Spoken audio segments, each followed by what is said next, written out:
Good morning, good afternoon, good evening, everybody. Thanks a lot for joining us. We're here, we're live, we're loud. It is Derby weekend. We are getting ready, locked and loaded. Apologies for the minor delay to everyone that is joining us live. Fist bumps to all of you on arrival. Sorare scouts and managers, football fans from all over the world joining us for what is going to be a massive weekend and all the big divisions, as well as really huge derby matches like I mentioned earlier, and everything else in between. It's that time of the season where losers and winners are decided, not just in SO5 but IRL as well. And we're here for the Sorare Deadline Show. I am Quinny, and as ever I'm joined by my co-pilot Harry Trades. Harry boy, my man, how you doing? Doing well, mate. Yeah, nice to see you. Massive weekend, isn't it? It feels like there's derbies everywhere, obviously none bigger than your mob, but it's going to be an exciting weekend, mate. Really exciting. Yeah, it's a good one. This one's been on the calendar for a long time for Sorare managers as well, because this weekend is also Sorare Sevens up in Falkirk, which is it's going to be a huge game week on and off the pitch and in the stands a little bit as well, if you want to think of Sorare Sevens as in the stands. It's going to be a huge one from start to finish. Everyone is joining us. Fist bumps on arrival, of course, as well. Don't forget to get your RNG locked in for the weekend, because, guys, with these blooming boxes, you are going to need it. Because, as we've seen, I pulled 6 boxes, I think, and absolutely he-diddly-haw of value came out of it. But Harry, the man, pulled out a box. And what did you get, Harry? Somehow pulled a tier 1 Premier League card, which was, Ruben Diaz, which was, I'm still not over it, if I'm being honest. I genuinely aren't over that. But then I think your 6-box no luck situation might coincide with you being a bit, just not around over the last week or so. You've had things to do and, not much YouTube likes and, all that sort of jazz. And, Sorare no everything, like you say. So, I was active and I got rewarded with a Ruben Diaz, which was mental. Yeah, I'm hoping as well. I managed to do a little bit of Mr. Midweek myself. I know you have as well, Harry boy. But I managed with a 3-man effort to just about scrape myself into one of these little super rare boxes from Division 2, which is one of the medium ones. So one wee box to open on a Friday night. I'll be having some fun to myself with that. So we'll see if we get any luck. I forgot McGinn was on a 3-match suspension. I thought he had done it, to be honest with you. Didn't play Christie, who bashed a 58. So I could have got 2 boxes maybe or something better, sadly. But at least we got something. And I was just saying to you, Harry, before we came on, like, this is a fun reward box for me. Like, this will be fun no matter what comes out of it. If it is a power-up, whatever. But if it's a card, it'll be a proper W. That's a nice wee bit of fun, isn't it? Mate, for 149 points, I mean, there's only positives to that, right? On a bit of a rat, did Quinny actually start the game, or did he come off the bench? Off the bench. Did he? Yeah, sadly. Fair enough. That's good. Well, at least he's back. It's been a little while, hasn't it? So, big card. It's big Chris Ayer season. I know, mate. He's getting his noggin on everything, isn't he? I watched what did I watch? I watched that game, actually, the Brentford-Brighton game, and he almost had a little flick on towards the end. Maybe he almost got an assist. I don't know whether they counted on SO5, if that makes sense. But yeah, he won a nice little flick on, and he's looking pretty good, mate. He's he made a wicked block. It wasn't a last man tackle, but it was like a last man block, if that makes any sense. For João Pedro maybe or Dringa really late on, and he was celebrating it like a goal. So yeah, he was loving it. Chris Ayer's a legend, and good to see he's getting his straps. Along with that, be Santi Bueno as well in the Premier League. So yeah, good fun. But that's enough about that, Harry boy. We were all here, and I say we're a wee bit late anyway. Fist bumps to everyone on arrival, like we're mentioning. But time waits for no man. Sorare deadlines wait for no man, and we've got some details. We've got some stuff to be getting through. And this is the Champions region, which is the top 5 leagues across European football, the biggest favourites to win their individual matches this weekend. And it's a bit of a who's who of European football for that top 4, isn't it? With Little Minds creeping ahead of Chelsea away to Sheffield, who, by the way, man, if you didn't see the Chelsea game result, goals, everything last night, man, you are missing out. I do think, it's a bit of a flash in the pan, to be honest with you. I'm not a big Mobo guy, and it's anyway. We'll talk about that when we get to Chelsea, I suppose. But, across this whole, as we see Arsenal down there, we see Leverkusen, we see Liverpool, even Brest are flying high in Ligue 1. A lot of guys, a lot of teams here. Inter Milan, of course, reigning supreme in Serie A. Top of the table, running into the title race. This is the sharp end of the season where, you're not bluffing any games. You're not, looking down the road to next weekend necessarily. I know some of them have midweeks, but surely this is the best versions of these teams we see, Harry. I'd say on the whole, yeah, I think that statement definitely rings true for Premier League players, I would say, or Premier League teams. The exception for me, and just because they're at the top there, is PSG. It does feel like they are going to be rotating quite heavily from what I've seen on Twitter and stuff. So like no Mbappe potentially, whether that's off the bench, I don't know, but I know it seems like players like him, won't really be starting. But yeah, I agree with you. I do think the rest of them, if you look around, like your Cities, Arsenals, even Liverpool, I know they play United, so they're probably not going to rotate anyway. But the fact that they, like you said, they all have European competitions to look forward to that midweek, and yeah, they can't really afford any slip ups in the league. So it's a weird time of year where you kind of don't mind it in a way if you do own those cards, because normally you'd be looking over your shoulder and going, well, they've got that midweek. But I think outside of PSG, I don't see much on there that like screams I'm going to rotate heavily this weekend, because there's so much riding on it for most of those big teams. Indeed. PSG probably the ones a little bit different to most. And this team's actually pretty interesting looking, especially to me. I had no idea some of these guys were on for starting this weekend, like Carlos Soler, Mukiele's there. Donnarumma on an 85% as well. I caught a bit of a whisper. I think it was in the Sorare Data live chat yesterday. Keylor Navas on a 15%. There's a wee bit of fear that maybe Luis Enrique tries his hand at Pep Roulette for goalkeepers. So watch out here. I actually read a very interesting article on Arnau Tenas from like a former Barca Academy director guy or something, or coach or something. So I'm surprised it's not him that's next up to bat. But I know Navas is also the senior guy and all the rest of it. But this is an unrecognisable PSG team largely, isn't it?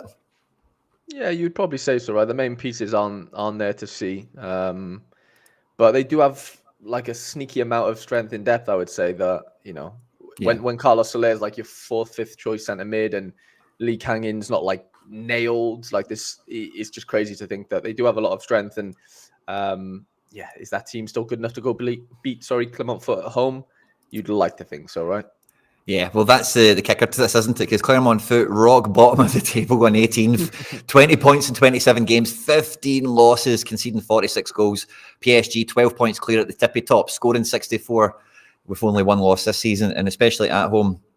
It's 33 scored, 14 conceded.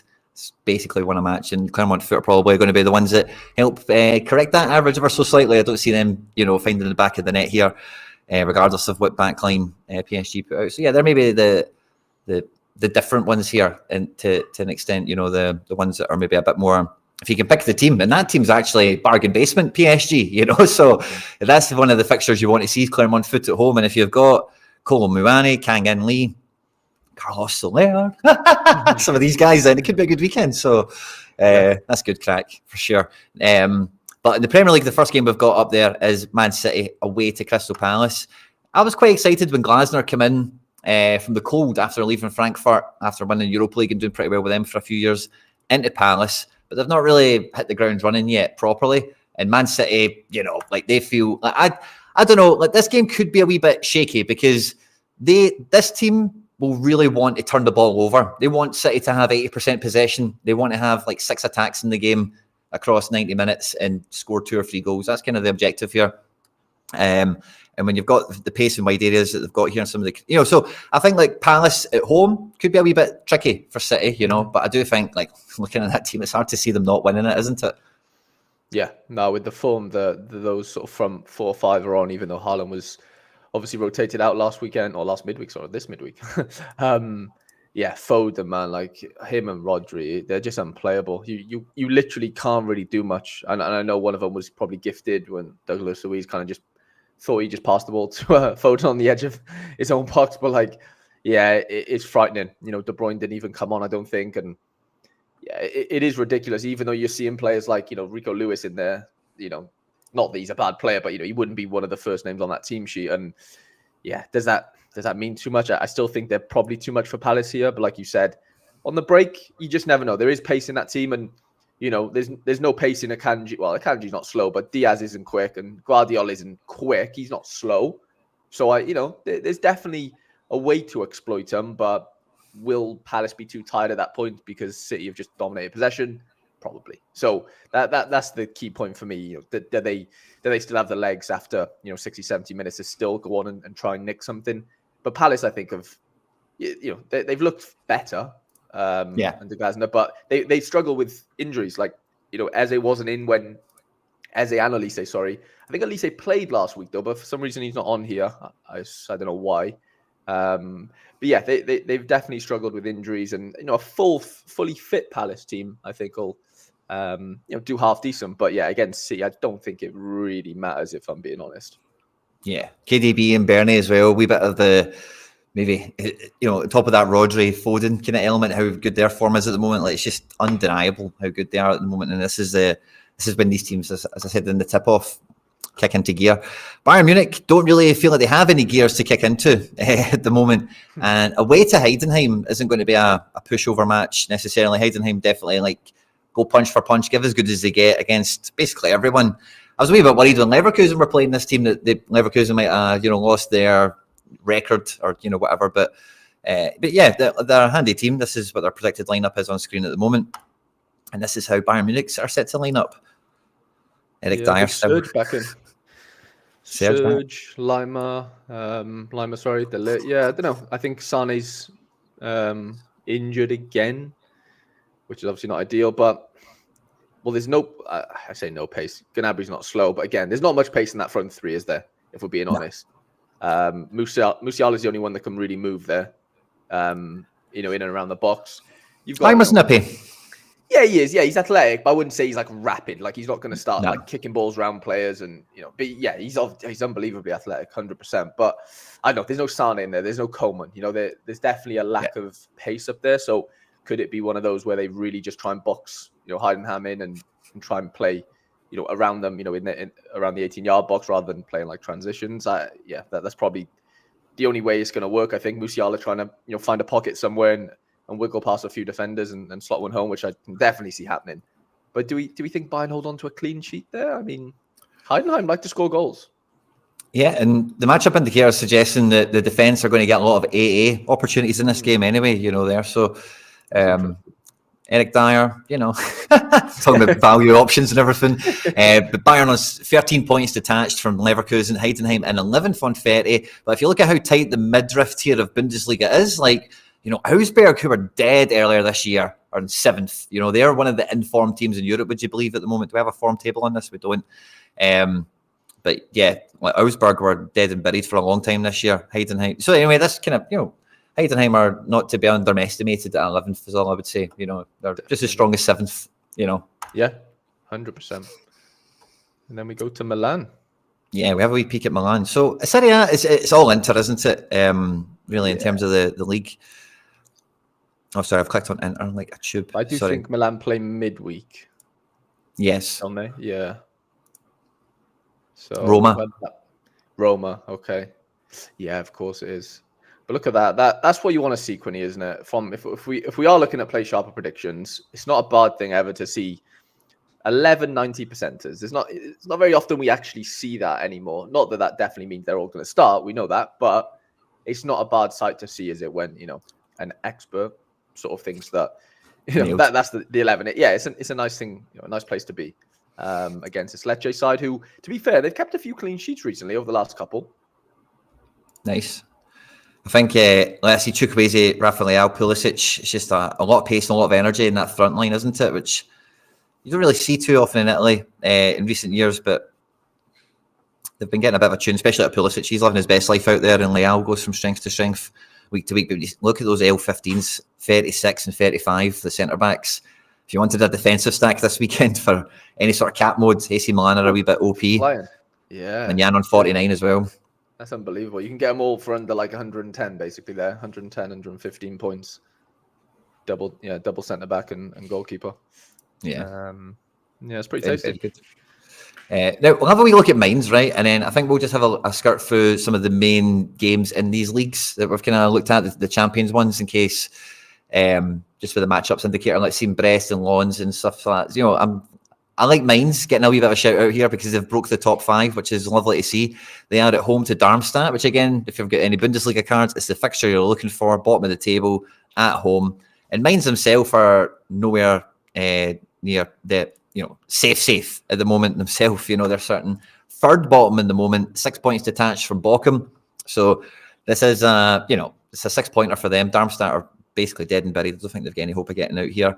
But everyone in the Sorare community has been loving the re-emergence of Nadim Amiri pulling the strings in centre mid here with Liverpool loanee Seb Vandenberg in centre back. So you fancy Mainz to have a good game in this one?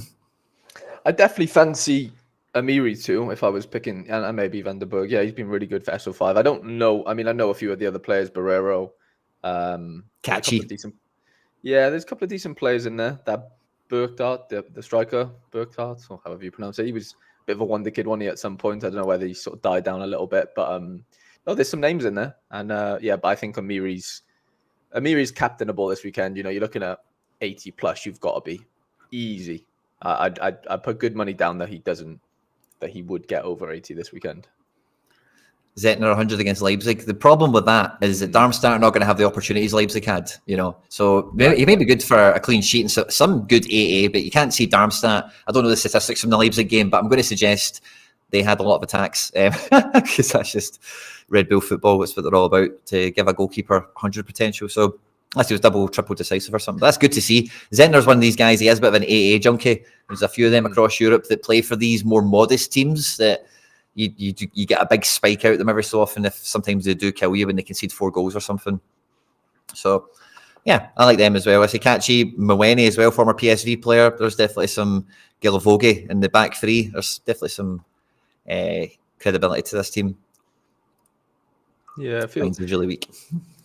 Yeah, they've had a bad couple of weeks though, as far as fixtures go. I think Mainz, they played like Leipzig and Leverkusen. They've had a couple of tough ones. Ooh, Yorby. Yorby's on to start for Union Berlin. He's been starting the last couple, but I'm definitely still not going to trust him. And I know for a fact he's going to score this weekend because of that. Josip Juranovic. Gossens. This is a fun Union Berlin team, isn't it?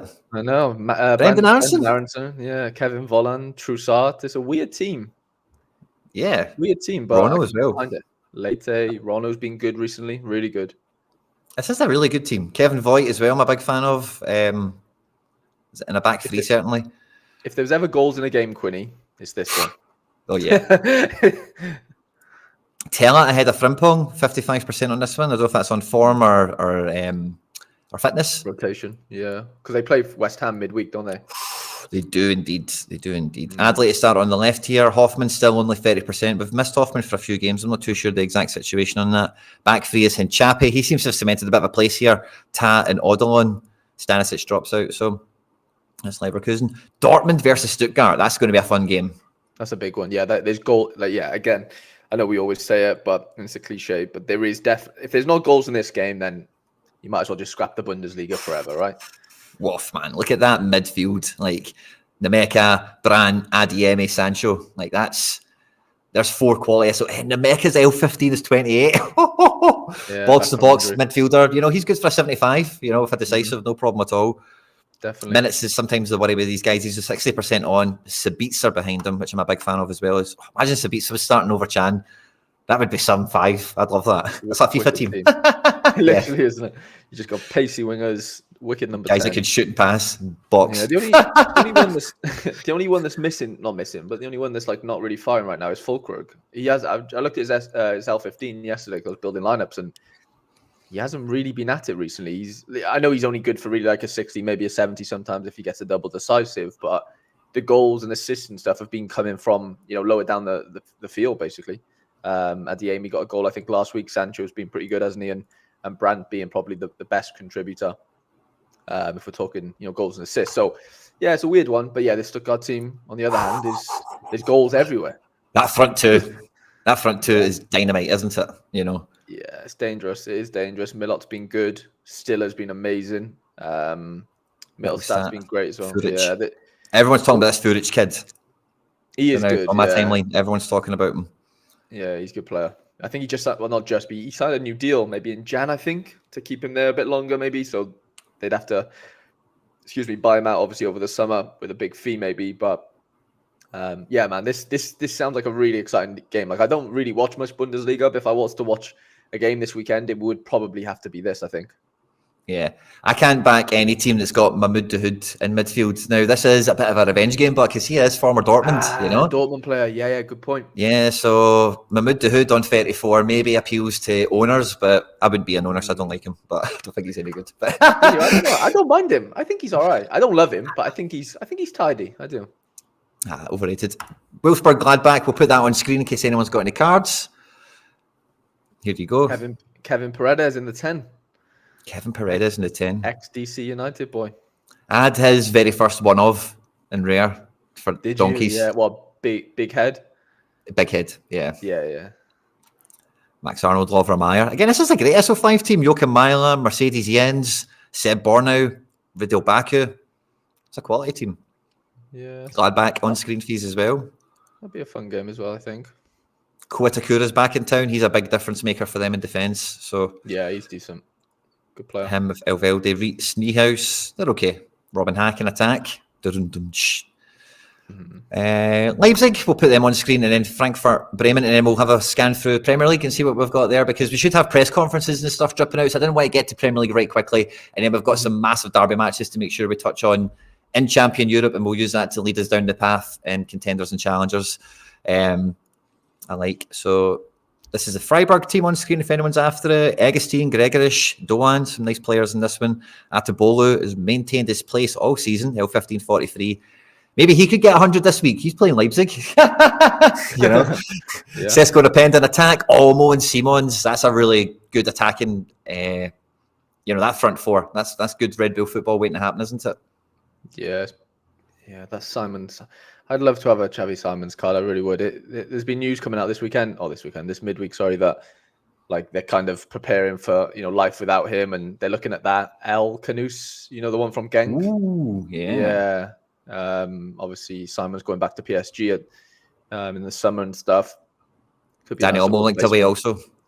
Yeah, he's linked every transfer window, isn't he? But yeah, no, I agree. He probably, Barca maybe. That's been rumored for a while, hasn't it? Yeah, former Zagreb player. Just shows you the path players can take in their career, eh? No matter. Kevin Trapp, L1543 as well. Chaibe in attack, L1541. Grab the eye. Mario Götze, who I've seen is keeping up with the PFP trends of Spicer. That whole he loves an NFT, doesn't he? Götze loves it, so he's still getting his appearance bonuses, getting his goal and assist payouts to fund his... I think he gets paid in ETH, doesn't he? Surely. Definitely gets paid in crypto, doesn't he? 100%. They're at home with Werder Bremen, who have not been that inspiring in recent years, especially when you look at that back five with a really deep block two in front of them. Dux is still there, no Füllkrug anymore, but yeah, that's the Bundesliga. But the Premier League, we've already looked at City versus Palace. I think it's only right to look at probably Liverpool and then, Arsenal, I beg your pardon, then the other one with Liverpool in it. So Brighton are at home. This is the team on screen if anybody's after it. Finally, the deadlock has been broken. Verbruggen is a 60% on, not 50-50 anymore. We seem to have a favourite, and Verbruggen is getting plaudits, Harry, isn't he? L5 of 68 speaks for itself. I mean, I haven't looked at the standings. I'd have to go on Sorare to have a look, but I can't imagine there's many other goalkeepers in the Premier League that has an L5 of 68, do they? Or 60, whatever he has. They can't be. I can't. Well, Edison's not playing. Alisson's not playing. Who would be on a... I'm trying to think. I genuinely... Oh, maybe Onana. Maybe. Even though he got... 4 goals actually yesterday. But yeah, I've been watching the last couple of games and he has looked good. It's nice that he's been given I think he's played 4 in a row, which includes the Roma game, so 3 Premier League. But look, you still don't know, mate, do you? Like, if you look on the comments there, Arsenal being a high pressing team, Steele likes to be used in those games, by De Zerbi, and so it's one of them where do you disturb the good form of a young keeper in Verbruggen to play Steele, because it's I don't know, it's one of them where I just think you just probably got to play him. Like, just stick with Verbruggen for the last couple of games. I know I'm going to be biased and say that. I mean, I own both of them, so it doesn't really matter. But like, I'd prefer to just see him just have a stretch of games because he's young. You need to play games of football. Like, no matter who you are, but if you're a young kid coming into the Premier League, you want games, don't you? At the end of the day. Big time. It does feel like it's that kind of time of year for Brighton. Like, they're out of Europe now. They've got to get into Europe for next year, and they've got to get their best 11 sorted so they know what they're doing in the transfer window. It's interesting to see Baleba getting in here because he was the guy signed to replace Caicedo. Yeah, he's looked good. It's because 15 of Billy 41 and Gilmore's 34. out. Yeah, Gilmore's out for the season, so Yep. Baleba's come in, and he's looked pretty strong, to be fair. Obviously, Gross has been doing what he does. Mulder's come in recently and been pretty good, and then you've got the Arsenal team, which, lots of 60s and sort of 70 percenters there because obviously they play midweek, and there was a few, worries with Martinelli and Saka's fitness worries or whatever. And yeah, I don't know if I'd be wanting to predict or have Arsenal cards this weekend because you just don't know, do you? It's a tough one. Can Danny Welbeck break up the defensive form of Gabriel and Saliba here? Because they've been the talk of the town. They really have, haven't they? They've been sort of dubbed the best sort of two in the world and stuff as far as pairings go. And I mean, you Danny can't Welbeck's really argue. got that juice. He's got that juice. Yeah, well, obviously ex-Arsenal player. You know what I'm like with my ex-players, but I basically either choose him or Elanga this weekend. Quinny, would you go with Welbeck? Elanga's away to Tottenham, which is obviously not ideal, but off actual cards, I'd take Welbeck over that for sure. Would you? Yeah. Because for sure. Because who would take penalties in this team? Ooh, Gross, I would say. Really? I don't know, mate. I don't know. I actually don't know, to be fair. I would say Gross. Yeah. It is. I'm sure it's Gross. Is he on pens? Fair. Okay. So, yeah. But no, I fancy Welbeck for creeping up against Arsenal. He's good for that, I can see it. I can see that because you'd be fired up for that one. You'd have to say, wouldn't you? Pedro takes the pens. Okay, fair enough. He's back fit now as well. Yeah, ciao Pedro. Good shout, Callum Carter-Davison. Thanks for the contribution, my man. And so, our scouts and managers from around the world. Any news, breaking news you're catching out from press conferences, especially in the Premier League, they're all kind of happening now, and Celtic as well, which we'll be getting to later on. Then feel free to throw them in the live chat, keep us all up to speed. But Man United, honestly, it gets funnier every week, it genuinely does. Even when they start to get a bit of form and then the young player comes through and maybe is creating some good vibes around the place, it's just, there's something around the corner waiting to happen, and even Chelsea managed to kind of mug them off this midweek. And they're at home. One of the biggest games in English football, historically, Man United and Liverpool. Can this Man United team do anything, Harry? I don't know, mate, to be fair. I mean, I'll be honest, I didn't watch yesterday's game. I was streaming, unfortunately. But yeah, obviously saw the result, and yeah, it just screams United right now, doesn't it? That just sums them up, doesn't it? Really, 3-2 up in the 100 and whatever minute and end up losing the game. So they'll be absolutely gutted with that. Yeah, and knowing that you got to go play Liverpool now at home, massive pressure. You'd probably rather play Liverpool away, wouldn't you? Because there's less pressure on you at Anfield. Whereas now, you know what they're like with the fans and whatever. They'll be right on their backs. And yeah, this Liverpool team, I know it took a little while yesterday to sort of win that game. Have you seen McAllister's goal? Yeah. Wild. Jesus. How is your Tesco trolleys, by the way? Unbelievable. You couldn't have got any more top corner. It was ridiculous. Got around that ball. Amazing. But yeah, obviously Endo was rested yesterday, so Endo probably comes back in for this game. Did Kanate play yesterday? I don't think he did he? I don't think so. Because Bradley scored an own goal. I definitely saw that. I didn't see the goal, sorry, but I just saw it on saw a data. So that means, Robbo comes in. I think he got a little cheeky assist off the bench yesterday. Got a little bailout. Yeah. He did. Oh, he did play. Fair enough. That's interesting. But yeah, I mean, it's funny to see. If you look in the lineup builders, obviously I've got a couple of Liverpool players, and they're more than 50% to win this game. They're actually 59% win probability away to United, Quinny. That's not good, is it? No. If you're a United player /fan card owner, you can't be happy with that. And with United's back four, I think they had another couple of injuries yesterday, I believe. Yeah, because I think Johnny Evans went off injured potentially. Johnny Evans came on at the end. Yeah, so it looks like Wan-Bissaka, right. Cambuala and Maguire in at centre back in front of Onana, who is I've seen Onana live, and honestly, when I seen him, I was just like, Jesus, man, this guy would boil my blood if he was my goalkeeper, honestly. Car crash, isn't he? Sometimes Varane went off. Yeah, okay. Yeah. So I don't know, mate. But I know this is contradicting everything I've said, but you know what United are like, Quinny. They've done it before, where they'll just pull something random out of the bag and spoil a party sometimes when you least expect it. I really don't think so, but you do have to just have that in your mind. I'm not 100% sure that Liverpool win this game. Nobody can be, but it is hard to look past them, isn't it? It really is. Yeah, fair. I think Liverpool are going to run this. I think Salah has got Salah, Van Dijk, Robbo. They've just got some guys that have done it. Of course. Yeah, and when you've got that kind of bubbling under, like McAllister's obviously again the talk of the town. Nunes is on the best form he's had in a Liverpool shirt without a doubt, and Szoboszlai's coming into a spot. So they're just levels beyond. I just see this Man United midfield, and I know everyone's loving Mino and he's great and all the rest of it, right? Whatever. But I just see this midfield getting ripped apart from left to right, up and back, and Liverpool will be able to play balls into wrong button, into whoever they want. So I think Liverpool could have a famous one on this. Jurgen Klopp's last trip to Old Trafford as Liverpool manager. Wow, yeah. So expect a good fist pumping and getting the big white pearly whites out at the end, going for the fist pumping. In fourth place spot, we have Aston Villa. They're at home at Brentford. They're predicted 11. It's on screen now. No Diaby after being the hero last weekend. Tielemans looks to start in that kind of attacking position. McGinn is back in the town. Bailey gets the starting spot again. Back four doesn't change. And Brentford, Christopher Ayer's in town again as we were talking. And the rest of the team kind of picks itself. It's been quite consistent from them. There's been some injuries in defence, which is what's gave Ayer the chance.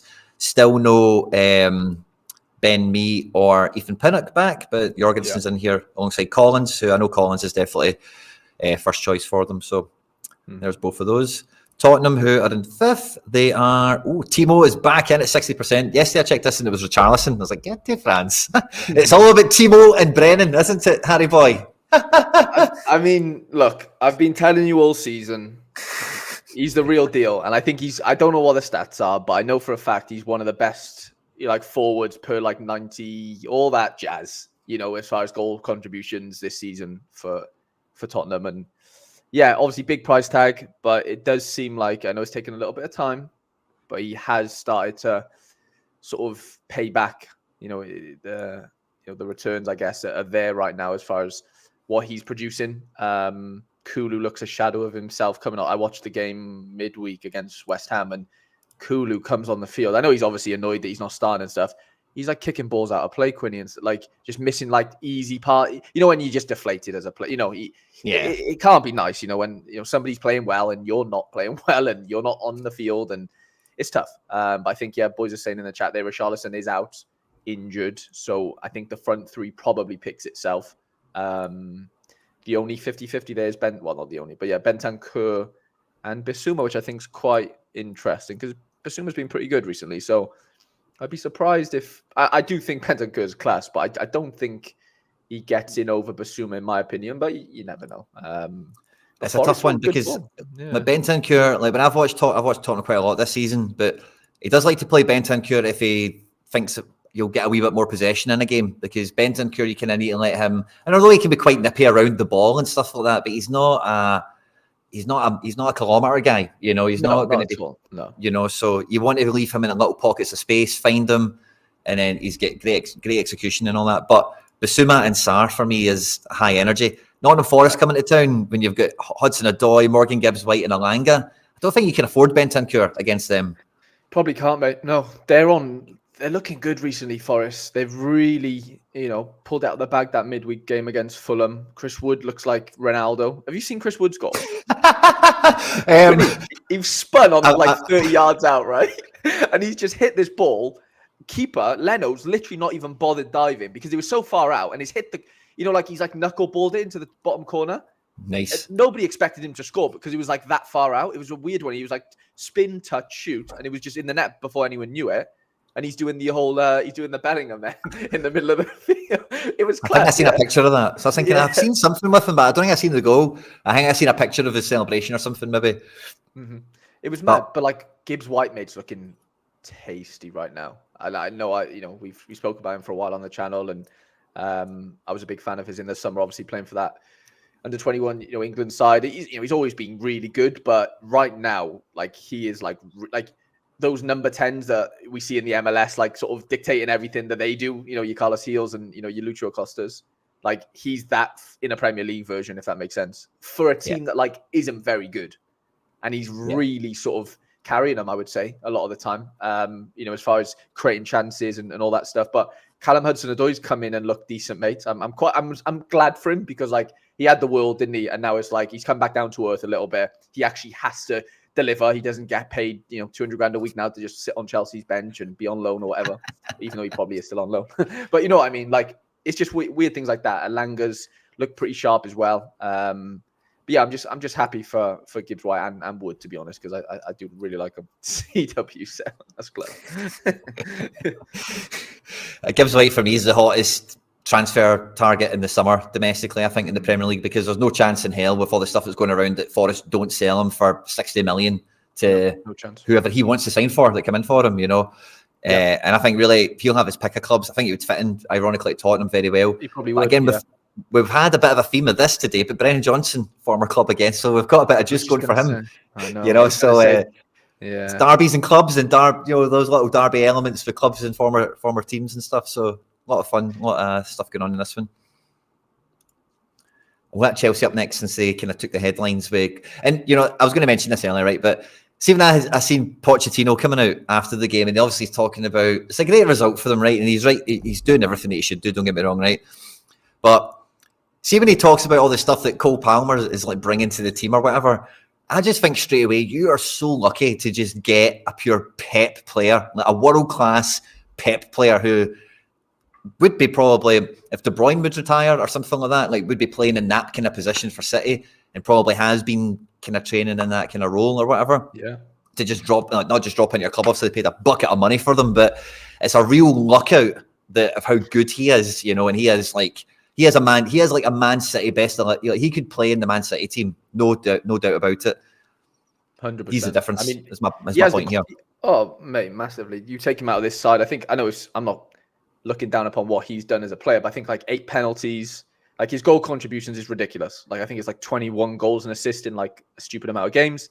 Yeah, but it's just mad how like I think they but I think Palmer was, let's say, 30-40 mil, right? But then you're looking at like combined between Caicedo and Fernandes, who I'm a big Enzo fan, but that's like 250 mil there just on those two. So it's like for 1/6 of that price, you've managed to luck into a Palmer who luckily didn't break through at City, to where if he had done, 1, he probably never goes to Chelsea, and 2, you ain't getting him for 30-40 mil. It's 80-90s. It is. It's just as simple as that, because he is unbelievable.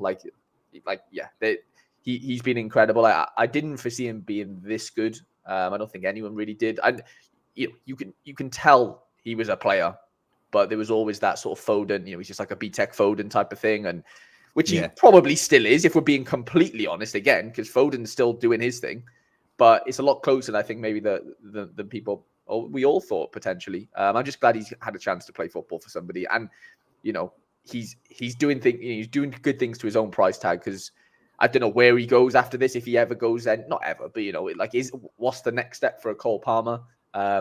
Is it just to sort of carry Chelsea for the next year or so again? Who knows? But I'm buzzing for him because he's so classy. Really, really cool. And maybe one of the B-Tech Cole Palmers, Tommy Doyle, is in this team here, former Man City Youth Academy as well. Same kind of position and style in some ways. This is the Wolves team on screen if anyone's got players who want to see it. I don't think we'll be talking about this game too much, but here's the predicted 11s for you. Sorare and Cunha back in attack is definitely going to be good reading for Gary O'Neill's men, and then West Ham travel away. And it looks like kind of copy and paste from the last few weeks, except for Edson Alvarez coming in ahead of JWP, perhaps. But yeah, Newcastle Fulham, it looks like a good one, and then we'll probably leave the Premier League. We'll have a wee scanner across Europe for the next kind of 7 minutes, and then we'll get into the other region from there. We'll move to another one, but we'll cross Europe and touch on everything else. So that will be England and Germany kind of scratched off. But Fulham, Rodrigo Muniz is killing decisives at the moment.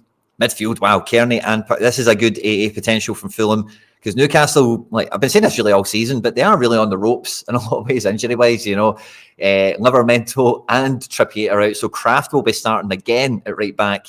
Byrne will come in at, Hall comes in at left back. Byrne and Shars, CB. Midfield is the same as last week. Attack, we've got Harvey Barnes, the hero, starting over, I think it was, what's his name? Murphy, that started last week, so he drops out.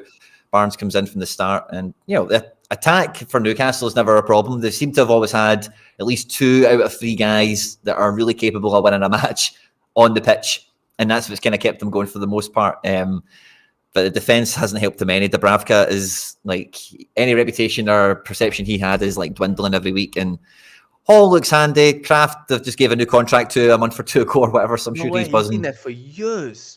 Yeah, I think they realised like we're going to need to keep this guy happy because they might need to play. So give him a wee extension and all the rest of it. So good game, bit of a coin toss. I don't know who's going to win it, but goals are to be had.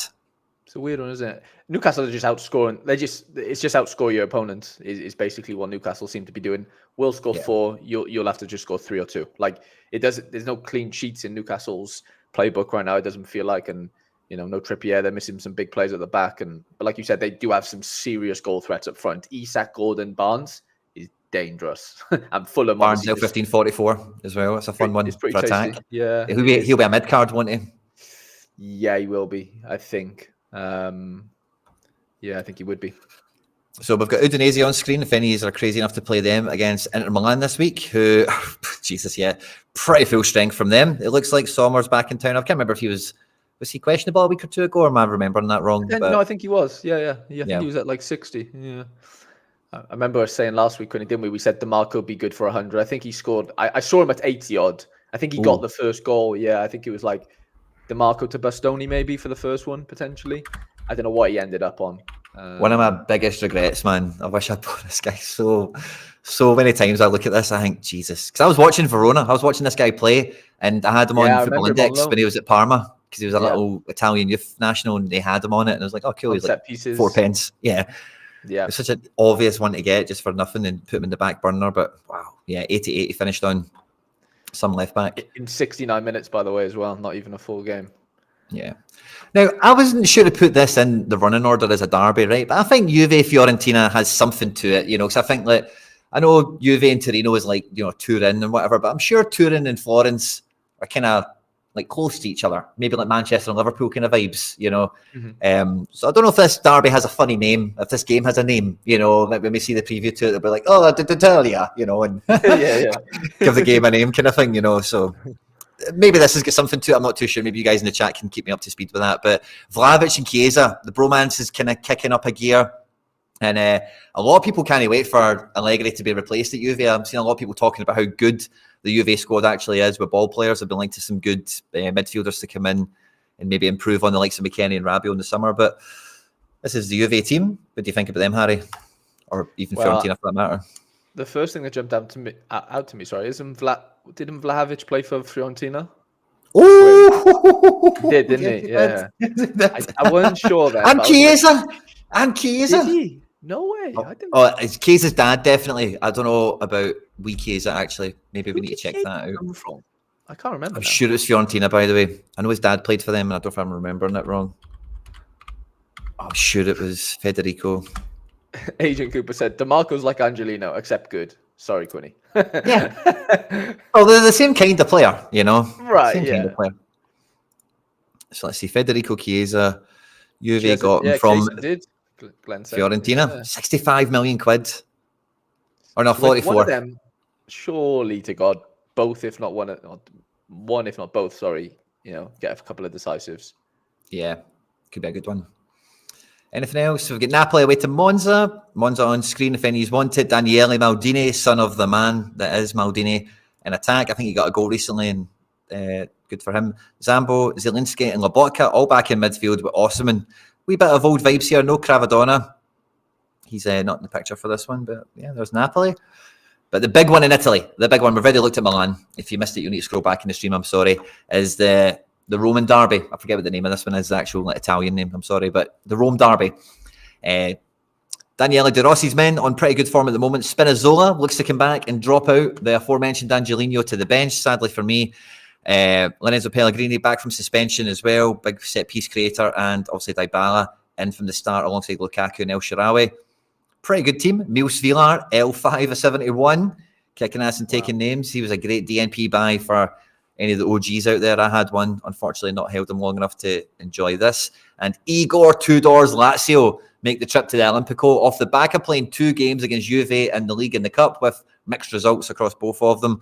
And since arrival, Tudor is going for the style of play we've seen out of Verona, we've seen he tried to do at Marseille.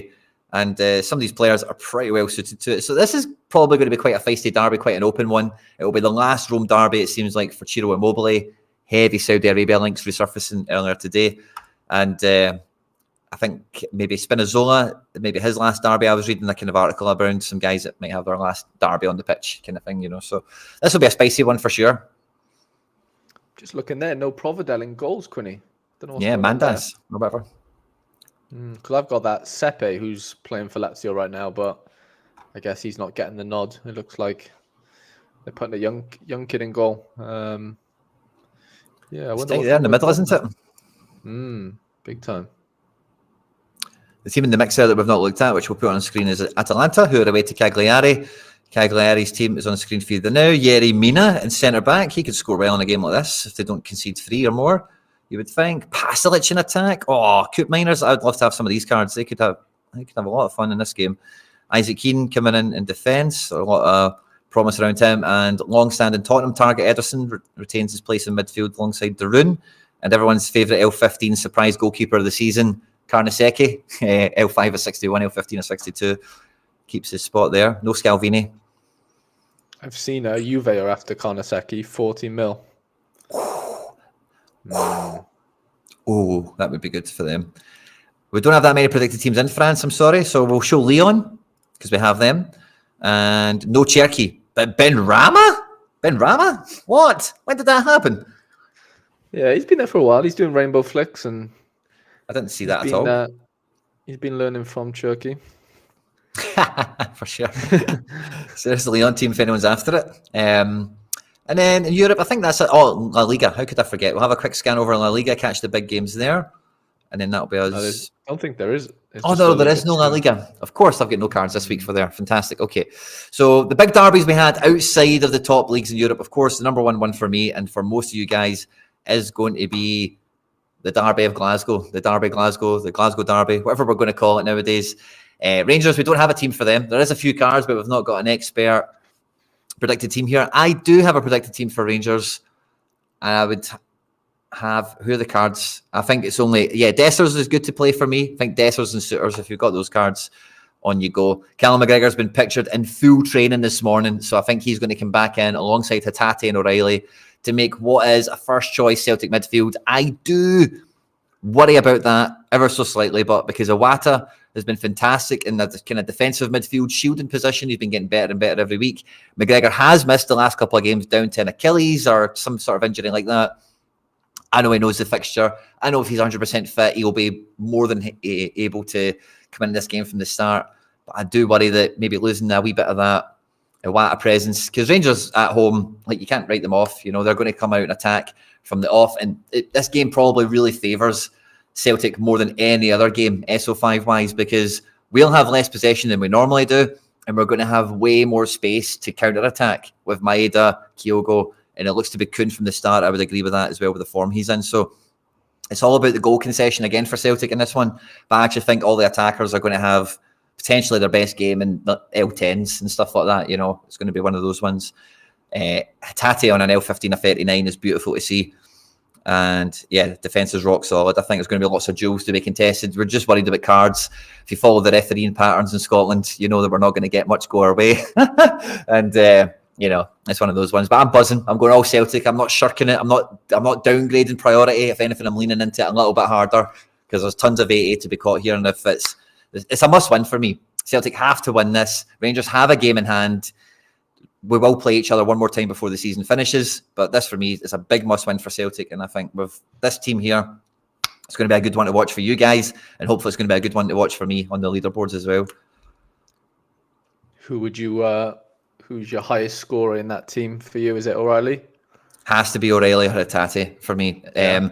O'Reilly's probably going to get more minutes, as Agent Cooper says here. Iwata is probably going to be the first sub, either for McGregor or Hatate, whoever is incapable of going the furthest. I think Iwata is just going to be the first guy that will come on, probably regardless of the result, because Iwata just will allow a little bit more freedom from whoever does stay on the pitch, even if we're chasing the game or needing to go and get the winner or something like that. But yeah, I think it's O'Reilly or Hatate. For this one, he's a high scorer, but it could be a defender. If you get a defender that gets a decisive in this game, like 38 is possible with the amount of balls that will be out in the wide areas. And it's just, does Alistair Johnson get the better of whoever's playing for Rangers out in that wide left area? I forget who was on the team now. They've got some new faces in their team that I'm not totally up with. or Greg Taylor, who is likely going to be against Dujon Sterling. That may be a difficult one for him, so maybe I'd fancy Alistair Johnson a bit more. But Scales and Vickers and Pirius and Joe Hart, you hope he has a memorable last trip to Ibrox with a victory. So huge derby in Glasgow. Huge, everything's on this game. This isn't going to be, oh, that was disappointing, like 0-0 or something like that. Like, this is going to be blood and thunder and everything in between. And I think the team's pretty predictable this week, which is what you want to see from a Sorare perspective. No news on goalkeepers and stuff like that at the moment. It's going to be an all action. The only thing you need to fear with any of the midfielders is bookings and stuff like that, because it is going to be busy in there, and I think Rangers are going to be playing Lundstrom, Diamande and Tom Lawrence, and I think it's going to be really energetic in midfield. The ball turn over quite a lot, and O'Reilly's got good vision, and if we've got space to be playing guys into, O'Reilly's going to be playing those balls. So will Hatate, so will McGregor. That's what they're all about, really, all of them. So I can see it coming. Be a good one. No Palma means, of course, as well, O'Reilly gets sets, and it'll be a good game for all, hopefully. Anything else in Scotland I want to look at, or any of you guys want to see, let me know and we'll pop it on screen. But I don't think we have many, actually. It's just the Hibs game here, which is fine. Someone mentioned, is Scott Carson going to be back, or Trevor Carson? Scott Carson. I think he's been dropped, hasn't he, from whoever he was playing for? Was it Dundee? I can't remember. But there's a reason they're asking. I think he was injured. Yeah, he was injured, but I don't know. Okay, 5 minutes to 2. So I was worried there we were getting. I think we've organised time quite well today. We've managed to get through some of the good ones. We're now into.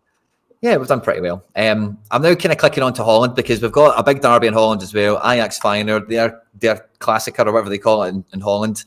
The big game for them, certainly. Huge one for Ajax. They need points. There was no getting away from it. Ajax are chasing points all season, all the way to the end, because of how bad their season was earlier. Bit of a change for Feyenoord, which we don't see too often. Two defenses. I know Bielan's actually been playing. Actually, scratch that. But Nikup here coming in at right back is a new face to me. Certainly, Hanko. Or maybe they're just a bit jumbled around actually, because Hanko's over here. I think so. Yeah. Well, so it's no Hartman. No Hartman. Hartman was injured the game before last. So they played yesterday against Volendam, and it was 0-0. So Stengs is back. Stengs is back. Yeah, Stengs looks pretty tasty right now. Well, after that first game, I'm just having a look now who played in the back four, because it was Marcos Lopez played left back. That's interesting. So, yeah, that Niels Werp or Neil Corp, whatever his name is, he didn't play yesterday, so he's coming in, it looks like. It's a massive game. It seems weird. Yeah, they also play at the back. It's always funny seeing that from them, I know Kaplan's been talk of the town as well. Really happy to see how well he's doing. Big wonder kid signed on a big fee. Big injury kind of slowed him down with Satara as well. So nice to see they're coming in. But seeing Ajax like playing 5-2-3 just on paper here just looks weird and feels wrong in some ways, No Berghuis, no Brobbey. It's just Bergwijn alongside Hausen and Götze with a midfield of Tahirovic and Mansverk. If I've said that right. Good Scottish attempt. PSV AZ isn't a derby, but it's definitely a tasty Eredivisie match if ever I've seen one. Did you see what happened to AZ midweek, Quinny? No. They lost 5-0 to Hercules, or however you pronounce it. No way. 5? Wow. Jizz just, produced a bit of magic. Some magic jizz. Yeah. Magic jizz, baby. His face. He just knows it. He knows if you're looking at him, you've searched his name. That's what he knows. Look at that. 95 against AZ, Quinny. Wow. So I don't know what is going on with AZ there, if I'm being honest. And yeah, the last thing you need is to go play PSV away from home. It's at home. This guy at home. Look at that. It's all at home. He's just guaranteed a decisive basically at home. He's getting his Jez Horn camp the night before. That's what's happening. But if he's away from home... No Jizz away from home. No Jizz away from home. Random story, though. One of the boys I played football with out here in the US was from the Netherlands. He actually played with him, which is mad. Oh, that's brilliant. Which is just a random one. But Yeah, I don't mind. Home jizz, not away jizz. Or maybe it's the opposite. I don't know. It depends how he's wired. But with a face like that, you've got to think it's home jizz. You've got to think that's what's going on here. Anyway, this is the PSV team. Nothing to do with jizz anymore. Veerman shooting Hill, Dest, all the usual suspects are here. Big game. AZ on the ropes. Big time. Matt Ryan, Sugawara. I don't know what's going on, mate. Honestly, like that 5-0 just caught me off guard a little bit. And PSV had a nice win away to Excelsior, I think, 2-0. We've got Heracles away at Sparta Rotterdam. We'll look at that next before we hit the last bigger team in Holland, which is 20. We'll maybe skirt our way over to the big three in Portugal, have a wee peek at them, see what they're up to. If they're playing, I think they are. 1, 2, they 3, are. 4, 5, 6. So there's only 8 fixtures in challenges this weekend, Quinny, that have a probability above 60%. Oh wow! Can we see that on screen? Nobody above 72, which is obviously Leicester there with the highest. Porto at home, 20 is a nice one at home as well. PSV we've mentioned, Feyenoord we've mentioned, and a 20. couple of MLS fixtures. Yeah, Vancouver creeps in there a little bit as well. So this is the Sparta team. Koiki Sato, the Japanese Messi. Get to know him. He's starting in this one. Verschuren. I've seen him in some lineup builders. Gary V friends is in defence. Nick Olage in defence.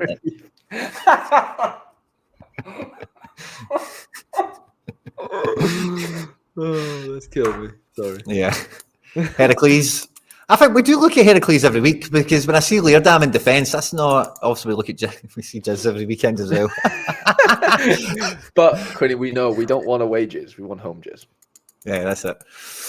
No away jizz this week probably. 20, one of the biggest favourites in the region. This is their team on screen. Unerstal proper Hilgers. Bit of a throwback 3 there. Stein, Wilswinkel, Vlap, Smau. Some other good guys in this team. Yeah, some good SO5 scores on their day. I'm just looking on the opponent score. Like midfield and forward is very dark green. 61, 64 on Sorare data. Highest I can see bar Feyenoord's attack. So, actually, no, Sparta Rotterdam's attack 69 actually. Koki Saito. Yeah, some home jizz there for Koki. Love it. No, yeah, that 20 situation at home looks pretty decent. Massive clean sheet probabilities, 50%. And then wow. Yeah. And then the big one. As well. But this is the big one in Portugal. So they just played midweek in the cup and drew 2-2, but Sporting Sporting went through on goal on away leg, whatever. It was a 4-3, I think, on aggregate. Sure. So yeah, massive one for them at home. Benfica trying to spoil the party, obviously. Yeah, it'll be a tight one, this. I think it'll be a tight one. Tankstead. Is he even playing? Yeah. Now and again. I don't think he might have started the last one, but I don't remember him doing so. He potentially did. Yeah, I mean, they just don't have a recognised 9, do they? Yeah, outside of that, I think it's good. Obviously, Kochu's been bombed from he's been bombed, but he is back in the squad now. So he was like fully bombed. Now he's like semi-bombed. I don't even think he came off the bench, did he? It's on the transfer list, isn't he? I think so. Yeah, I think Besiktas, someone in Turkey will probably snap him up. He'll be the next. I think he would go to the Prem. I think the Prem would go to him. Nah, I think that tarnishes you a little bit, didn't it? Done it a little bit, Quinny? I don't know. Like, he hasn't really been that good anyway. So do you get a Prem move after that? After saying what you've done? I don't know. Maybe it doesn't matter, but let's say Leicester get promoted or something like that. Yeah, okay. Promoted team maybe takes a gamble on him if he's half the price or Brentford, something like right. Yeah. Shit, I agree with you. Yeah, not saying City or anything, Mm-hmm. Porto, high probability of the clean sheet victory. Tony Martinez, 40% on, but Ivan Yami. So, and somebody else in the mix there as well on 10%. Namaso. But the rest of the team is pretty nailed. 95% all round. This is a mad one as well, Quinny, because they played midweek as well. Vittoria versus Porto in the cup. Yeah, and Porto beat them 1-0, I think, away from home. But Costa didn't play. He had to serve a suspension. There was a couple of players who weren't there or whatever. But yeah, they're as good as sort of full strength, I think, as you can kind of get. David Alves says all into Benfica. Yeah, so this is a good. Yeah, I mean, we've seen this play out midweek. It's a cup game, it's a bit different, but Porto the second best fixture, according to Sorare data for us this weekend. So, in challenges that is anyway. So yeah. That's a good one. Have we peek at Belgium? See what we've got going on here. We are 5 minutes past 2. I think we're making good time. I was on the fence with this one, Harry. I know Bruges Anderlecht to me and you. It's like, oh, this is the biggest game in Belgium or something like that, right? But I thought it's probably not really a derby, and I don't know if you put that in the mix with Feyenoord, Ajax, Roma, Lazio, Celtic, Rangers. So I thought, well, whatever. But it is a big game, isn't it? And there's tons of SO5 action to be had in this one. Yeah, big time. Anderlecht have had a wicked season, to be fair, considering last season and the last couple of seasons, actually. They haven't really been good at all. But yeah, really consistent front three. Unfortunately, our boy Yari has, found himself to be on, injured again. Shock horror. But no, Vertonghen sort of captained this side to quite a lot of success so far. Matt Ritz there at the bottom of that little triangle, upside down triangle. Strokins has been really good. Delaney coming back, I feel like he hasn't been playing, or maybe he has, but there's definitely been, like, Theo Leone's been in and around that midfield as well, as is obviously Yari. But yeah, Dreyer and Hazard have been, the main sort of SO5 boys for a little while. Dahlberg's always good for a goal, I guess.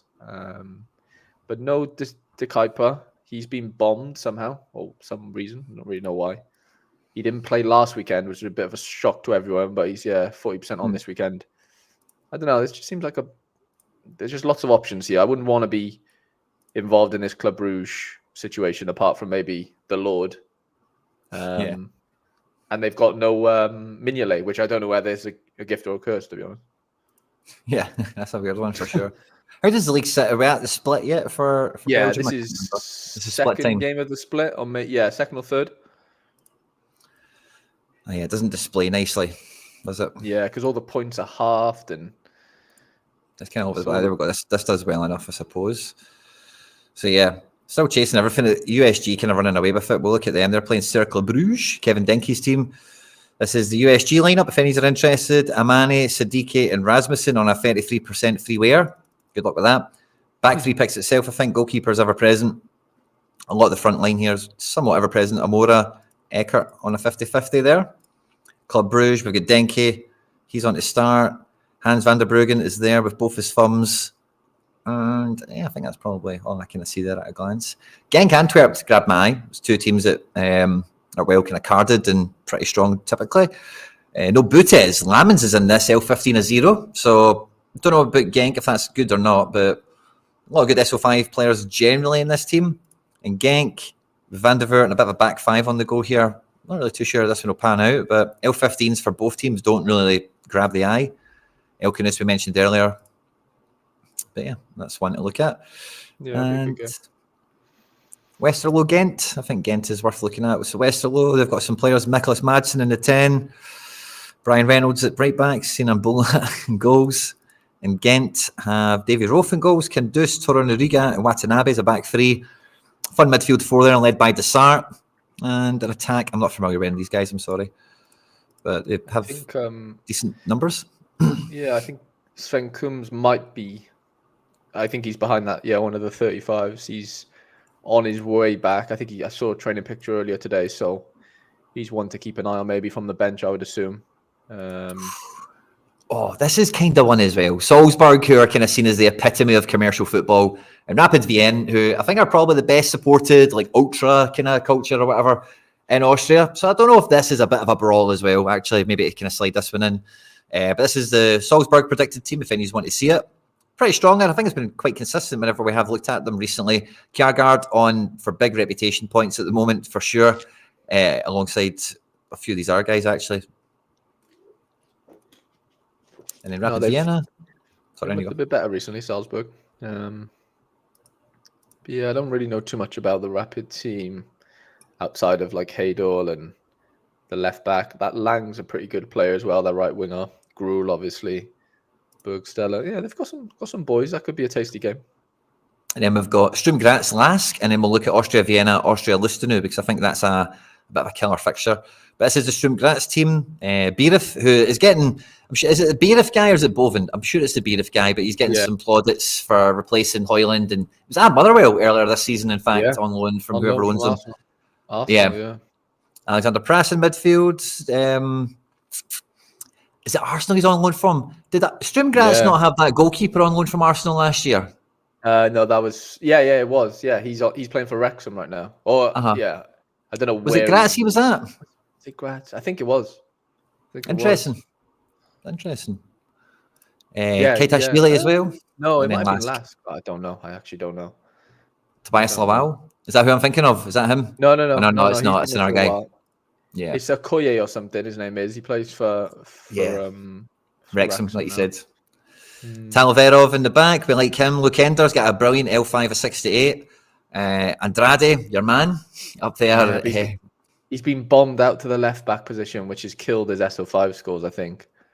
You need him in centre back, don't you? Yeah, big time.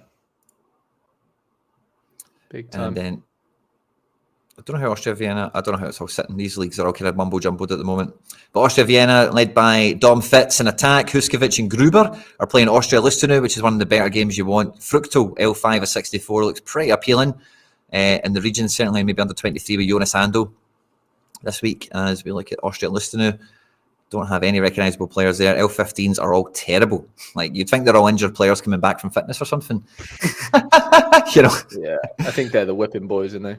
51 goals conceded in 24 games. Yeah, I think that kind of tells you everything you need to know about them. Argentina, do we have much going on? Oh, we've got Nules versus Boca. Do we have predicted teams? This is the Nules. If you have any of those cards, predicted team is on screen for you. And Boca, we've not had cards for a while, so there's only a few of these guys that are available. Lautaro Blanco back in Argentina. He could, at Boca as well, by the way. He could be sneaky. He could be a lot of competition there, by the way. Lautaro Blanco, Frank Fabra, and Marcello Saracchi. A lot of competition there for left back. Lots of depth there, isn't there? Yeah, interesting. Argentina also playing Vélez. We have some lineups here. A lot of ex-River cards in here, along with some Vélez cards. That's fun. Argentinos, this is their team. Yeah. A lot of these teams will play in the Sudamericana and a couple of Libertadores midweek as well, see? Because we have that special weekly, don't we, midweek? What's it called? Yeah. We get to River Rosario, which we'll flick on to now. And then I think there was another one I was going to click on, Racing. We'll have a wee peek at them. They're one of the one of the better clubs in Argentina. I'm still a bit green behind the ears for Argentina. Beg your pardon, guys. I'm sure it will get better with time. But this is we've got Barco back in town alongside Echeverri. This Fonseca guy was getting a lot of praise as well, and he's the son of a guy. But when I seen the highlight of he's done something in the midweek, I thought it was like an old clip. I don't know if it was the footage or the pitch or something, but something looked 90s about it to me, the clip I seen. And I was like, oh yeah, I remember that guy Fonseca, he was quality. And then somebody was like in the chat, oh, did you see Fonseca's kid's goal? And I was like, oh, was that his kid? I can't remember the clip that well, but I remember when I first seen it on my timeline, I was like, I remember that guy, he was cool. But yeah, so another wonder kid coming through. Yeah, he looks pretty good. He scored really well midway. I think he scored 100 on Sorare. What did he? He popped up on my radar when I was looking through SD. There's a lot of good kids about there now, That Redondo one as well. We were talking about him when he moved to Miami. And there's a few of them kicking about. It's always fun to see. This is the Rosario team, if any of you have got this. Wow, Axel Werner is back in a team. L15-0. Yeah, I don't know what's going on there because they played last night. I don't know whether Braun or Brown, however you pronounce his name. I think I don't know what went on, but they definitely played last night. I'm just going to have a little look quickly. He's 40%. What happened? Last updated at midnight or midnight today in the UK. Let's have a look quickly. So they played yesterday. They beat Penarol 1-0. Yeah, Brown's, I don't know whether maybe he's suspended, is he? I don't know. That's a weird one. It is indeed. I think the last ones we'll look at is I've not gave any K, or I've just realised I've not seen the MLS, in fact. Wow. Definitely want to make sure we make some tweaks to some lineups and stuff. I definitely want to make sure we catch all of these bigger ones. So we'll definitely, we've got time for it, I think. We just need to be swift. We'll look at, I'll just have a wee quick peek at Croatia for anyone that's got Zagreb and Hajduk and Rijeka cards. So here's Dynamo on screen at the moment for you. Updated earlier this morning. There's a team there against Istra. Very good fixture, you've got to think on paper. I think Istra are normally good for goal concession. But Rijeka Hajduk, this is a 6-pointer at the top of the table. Title decider, you might even call it. And big one for both. Game, that one. Big game.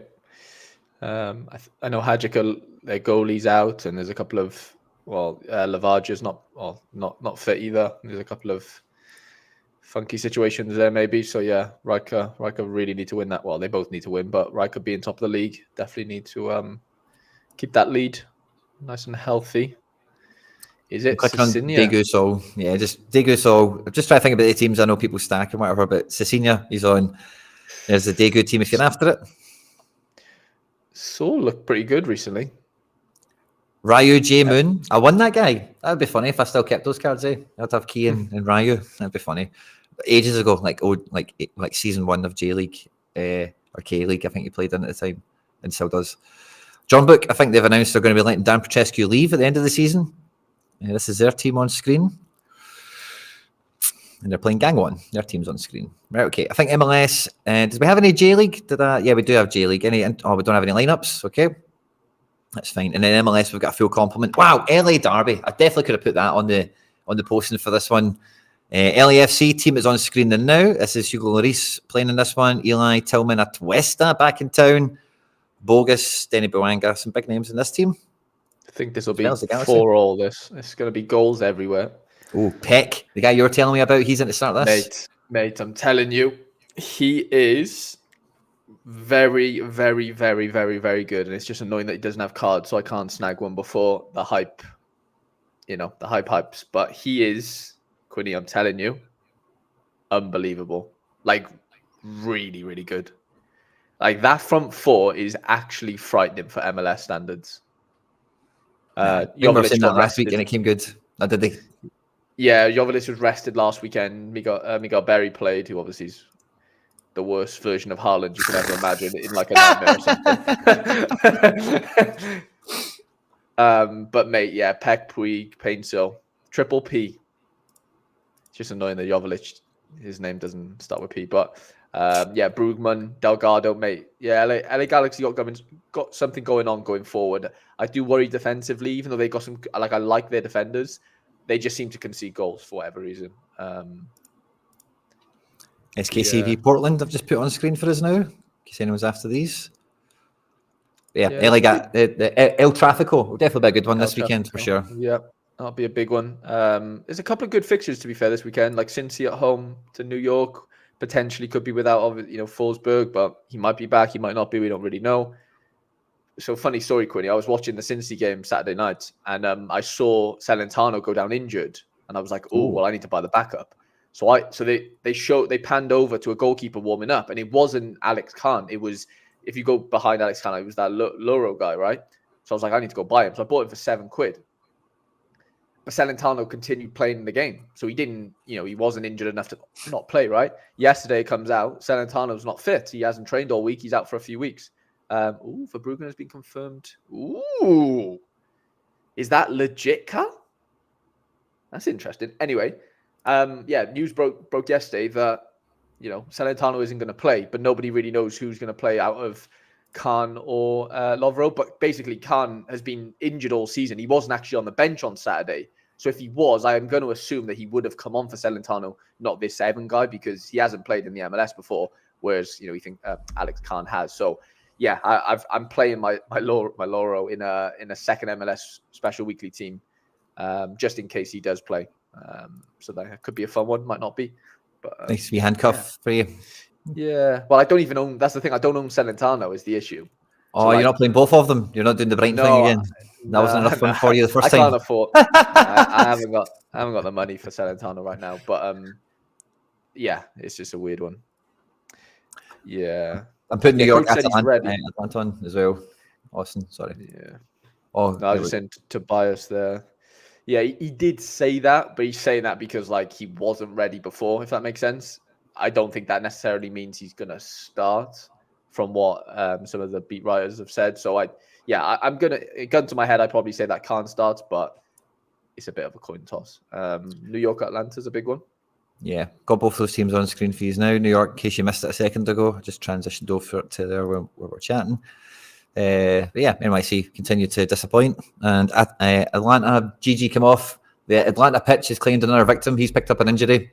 I don't think it's a mad one, but he's out. No, I think he's okay, Quinny. Have they said he's out? Because I watched that game and he looked fine. 90% on here. Last Weird. update Yeah. yesterday at 5. So if there's any further news from here, then maybe. Yeah, I saw him come off, and as soon as he come off, the other guy scored, and he was like cheering as the fact that his boy came on and scored. Canada Derby here as well. Ooh. Yeah, this is a big one. Toronto obviously might be Sean Johnson-less, might not be. I don't really know. He's been training for like 10 days now, so I think he should be back. We hope so. I needed the keeper back. Yeah, no, big game this is for him. Well, for them, sorry. Yeah, they don't look as well armed as they should be. No, Insigne out is the big one. Gold hasn't really had a big score yet this season. Is this really, the game he does it in the Derby? Yeah, I mean, it's set up quite nicely for him too, I would say, yeah. Miami, Colorado, if you want to see that. It's still a bit of Miami B rather than Miami Vice. Yeah. I didn't realize they actually ended up signing Weigand, the right back from Boca. Oh, yeah? Yeah, on me. Yeah, he was at Boca last year, but Campania, no Suarez, Jesus. It's not a great Miami side, is it? New England Charlotte will pop on screen for you as well. I don't know what is going on with New England, Quinny. They're literally the worst team in the league right now. Like, actually, I think they're bottom now. A big part of see when they were good was Bruce Arena. I described him on the channel when I covered MLS a wee bit more back then, but he is like the MLS Alex Ferguson, if you know what I mean. And him doing that with New England is exactly like what Fergie done with his last Man United team. I know they had quality keepers. They had 2 of them back to back. They sold for some decent money, but they'd never had any DPs. I know Keelan as a DP and all the rest of it. He's got a quality guy in the league. And they had Bo and they had Buxa, which are all fine guys, but they're not Galaxy. They weren't LAFC. They weren't Toronto or even NYC. There was more of just highly effective MLS football, is what they played. And, moving on from that, with this team, it's not good enough to maintain that, I think, with a different style of play. Yeah, no, they just struggle big time. I don't think Veroni's good enough personally to score goals in this league for whatever reason. He looked good in the Austrian league, but I don't know what's gone on this time round. Youth products, no less, as well. Yeah, but the goalie situation, the fact the managers come out and said that Ravas is not nailed anymore. So good luck predicting that one. Huge downgrade in the goalkeeper spot, of course, from Petrovic and Matt Turner. Massively. Yeah, it's a weird one. It's a strange one. Charlotte have looked decent, I watched them play against they played Cincy on the weekend, and at home they're not a bad side. I don't know about away, but that Diani, that midfielder there, Quinny, with 77 alpha, he hasn't. Yeah, that's a bit false. He's only 3 games played. 3 games. Yeah, and he's taken pens as well. So I think he scored 100 in one, maybe 70 odd in another. Keep an eye on him though. He looks good, really big, rangy. He looks a bit like Abu Diaby as far as how he plays and stuff. Just really rangy, but takes pens as well. I thought Westwood would have taken it, to be honest, but they gave it to him. So, he looks good. I thought so too. Being the set-piece guy from the Prem, or the Championship. That's whenever mad. They He's ex-Livingston, apparently, UKPL says. Oh, wow. That is mad. Mad, yeah. Lesson runs it. Same as Andrew Gutman came to Celtic on trial and we had him. We had him on contract for 2 or 3 seasons. Never got any. I think he played 1 match or something. And same with that Cameron Harper. So it's funny. And who's the other one? There was an American, the Christian Ramirez guy, the striker that came over to us for that. Yeah, he did. Who's he playing? There was Hibs or something. I don't know. Yeah, so there's a few kind of funny SPFL, MLS crossovers of guys that make it and don't make it in each one of the leagues in a weird way. But Austin, I've got a good game here at home to San Jose. Druisi is back in town, the chat was telling us, so we've pulled over to this one. Alex Ring is in midfield. Normally we see him being the square peg in the round hole in defence. So maybe you get a good game out of Ring if he's playing in midfield, Diego Rubio in attack. Earthquakes aren't that bad, I don't think, on paper, but they just never look at the look at the L15s. Again, look like an injured team, don't they? Mm-hmm. Keeper got injured as well, so Yarbrough's in. That Daniel, isn't it? Yeah. He got injured a few games ago. Bobasi hasn't really been starting, so he's not 90% for whatever reason. Yeah, they're not looking good, but neither are Austin. That's just like a bottom of the table sort of clash, really. Sounders at home to Montreal could finally be, the game. Seattle haven't won a game yet. I won a game. I swear. Whoa. Yeah. Well, yeah, Rusnak's sort of back. Yeah, they literally haven't won a game. Whoa. Wowzers. Yeah, huge pressure on. Montreal, Joseph's in town. Yeah, you can spoil the party this weekend. It's weird though. Like Seattle had some wicked chances against LA Galaxy. Jordan Morris, Quinny, I'm not joking. He's missed just a pass into the net. It didn't have to be a shot. I'm not joking. It from literally 3 or 4 yards out. But he was like running onto it. You know what he's like? He's so quick. He falls over himself, doesn't he? And he just missed this. It went wide as well. It was horrendous. To like late on as well to draw the game, I think it was. But Rusnak being back's massive for them. Like he looked good against LA Galaxy, despite the pitch was like waterlogged. It was shocking. But they still need João Paulo back. Atencio looks really good. But yeah, I don't know what's going on. I don't know. I'm not having Rui Diaz anymore. I think he's finished. He's past it, isn't he? I was surprised he was still there. I thought they moved him on along with Lodero in the summer. To be honest with you, like this season, when I seen he was starting and stuff, I was like, I didn't know they kept him.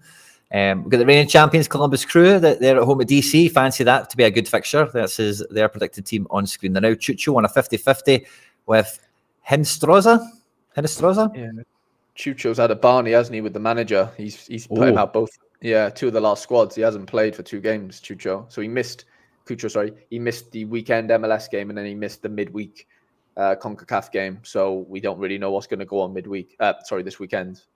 DC team on screen, if anyone wants it. No pushovers. Aaron Herrera got me my first little MLS in-season cash, or whatever you're going to call it. He got a little clearance off the line last game, which was nice. But yeah, Klitsch, Benteke, I think he had 3 big chances missed last weekend. So yeah, I don't know. That'd be a good game. That I don't think Crew walk all over DC there. I really don't. Awesome. Yeah, I think that's pretty much the long and short of it, guys. If there's any requested predicted lineups you want to see, then feel free to throw them in. Harry, if there's any big ones on the matchups tab that we've missed, obviously feel free to point them out to me. We have a look at it together. Just in general. If there's anything mad that we've missed, that's a good one. I mean, we do have predictions actually, but it's always the same team. Zenit have an amazing fixture this weekend.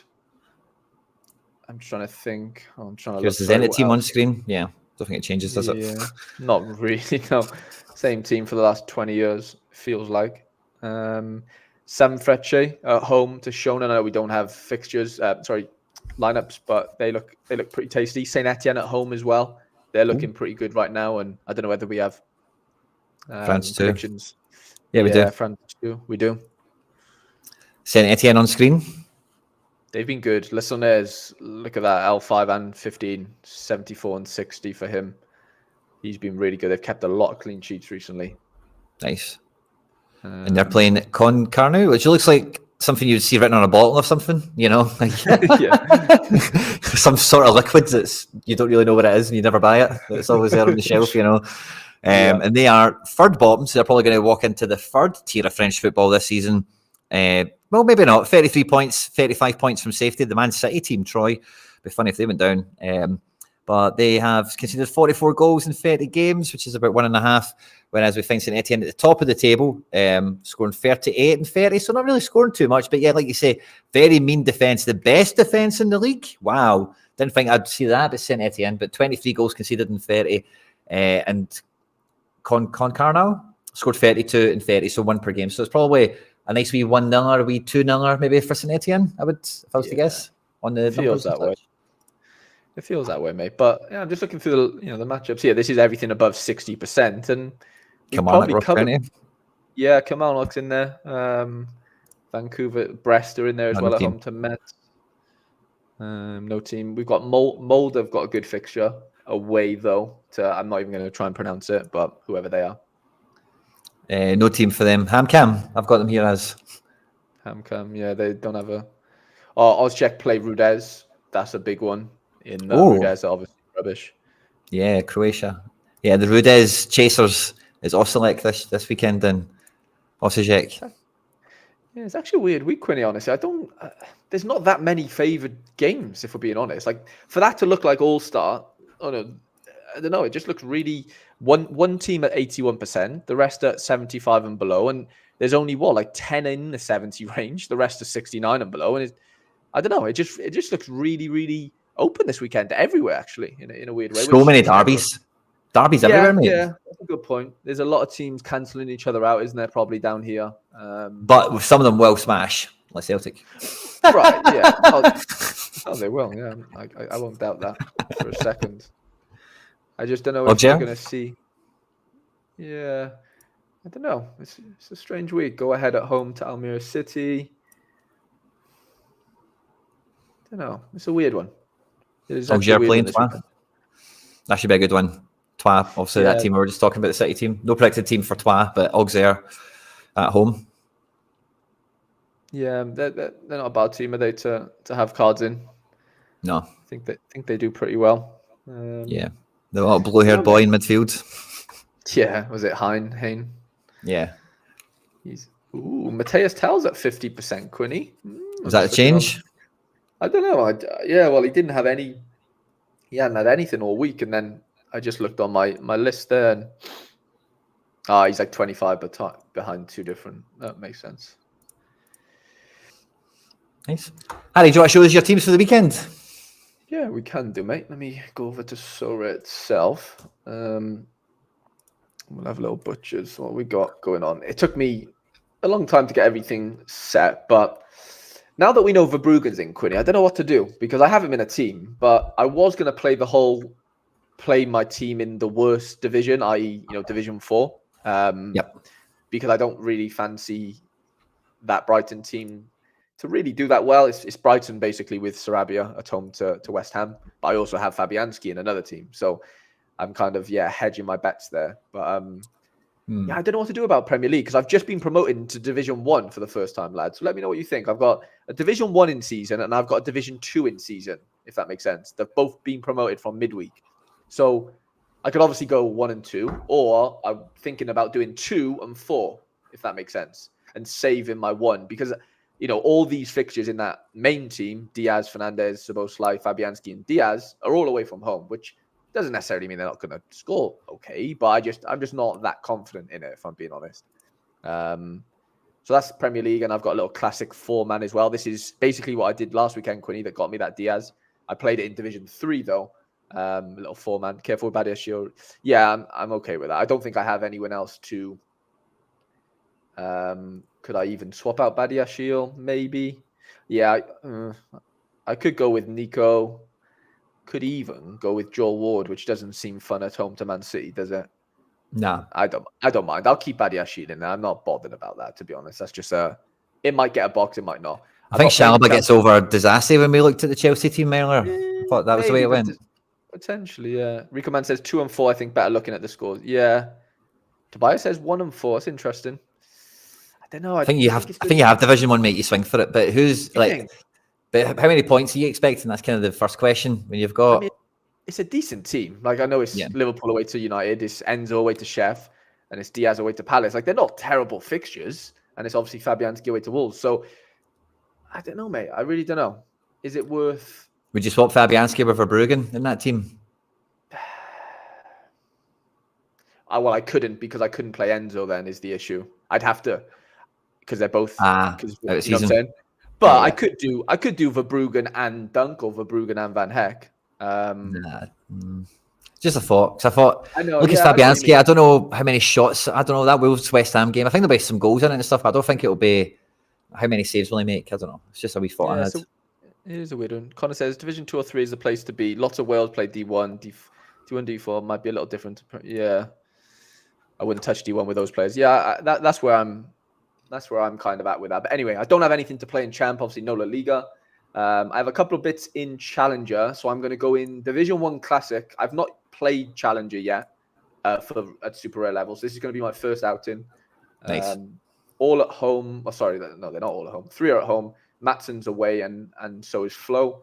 Cook actually plays tonight, so that could be a tough one. Porto boys, and I brought in this Michelin midfielder, Karim Mbrati, however we're going to pronounce his name.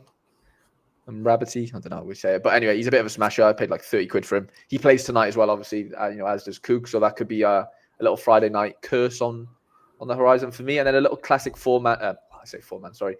Just could be a box winner, potentially. Forsberg might not play. We don't know about Johnson.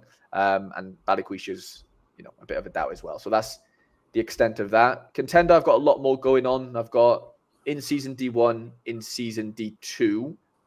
Then I've got Classic D1, and then Classic D4, which does have a playing goalkeeper. He probably doesn't score very well, but he'll be in there somewhere. And you've got to be in it to win Avenue. But yeah, I had a weird situation with the Riker defense. Basically, it cost me last week not getting the double defensive stack right. In that this Galesic got rotated out. I'm going to go for him in this Division 2. But this is the main team. I think Killy at home, Dundee at home, Spezia, they're all at home, bar Bila. So I'm pretty happy with that. Strong. So yeah, Contender looks pretty strong, over a couple of different teams. I'm going to bring in Stravetsa, drop him down from Super Rare, and then, playing under 23 Super Rare. I didn't prioritize it, but it was the last Super Rare team I built. I built 240 first. I then built Challengers, and then I built under 23. I'm going double attack Quinny, Delinga Johnson, Bass away from home, Mingo away from home, and Layson as well. So I'm not in love with it. Doubling up on the Johnson over here. Bazunu, you just can't trust him right now with anything. So he has to go down to under 23 Rare. And then we've got MLS Special Weekly. This is the main team. So I'm not in love with Bupenza right now. So I picked up a Pickalt for like 30 quid, who's on fire right now for Vancouver. So I'm hoping he can continue doing that. But hoping it's obviously a strong team. It is a pretty strong team, all at home. First time I've had an all at home, in the MLS, which is pretty tasty. And then if Luro plays and this team maybe comes alive, maybe doesn't. And then the caps, 240 was a big priority for me. I'm still a bit stuck on who to captain, if I'm being honest. All home fixtures. The Dynamo game is tough, obviously, against Spartak, but you've got to hit big in this, like in this game, haven't you? For 240 as I've experienced, and you've got to get over the line, which of course I didn't last game week. So I'm hoping I can change that this week. What threshold are you going for on SR? Middle. Yeah, I've got after last week, Quinny, I was 2 points off. I need my revenge, big time. Chasing that dragon, big time, mate. Yeah, I've never won a mid threshold at Real Super yet, so I'm still trying. I think I'll get there. This is all looking pretty good fixture wise, even though Aberdeen are away. Livingston's a great fixture. Yeah, it is a quite tasty one, isn't it? The only issue for me is Lafise. Because Standard Liège have nothing to play for, I'm a bit worried that because he goes in the summer, there's rumors that basically he won't play, basically, or any of the players that are going won't play. So that is a bit of a risk, but I'm willing to take it, if I'm being honest. 220, and I'm not playing All-Star at all, to be fair. I don't really have any more goalkeepers to go around. So that's the extent of my week. No champion, big in Prem, big in Challenge and Contender, actually. And then, Special Weekly, I'm obviously the last MLS Special Weekly, isn't it? So I'm really excited for that one. Minted. I was quite similar to you, just with my Celtic cards and stuff. I kind of built my super rares at caps first of all, and then kind of worked backwards from there. So I went with cap 2. Now, actually, I probably want to check this before we go too much further with it. But I fancy Christie came back in midweek and scored a 58. But when I checked this earlier, this is my cap 240 team. Hatate, the defender card, McGinn and Christie in midfield with Kyogo, who's definitely going to score, in my opinion, this weekend.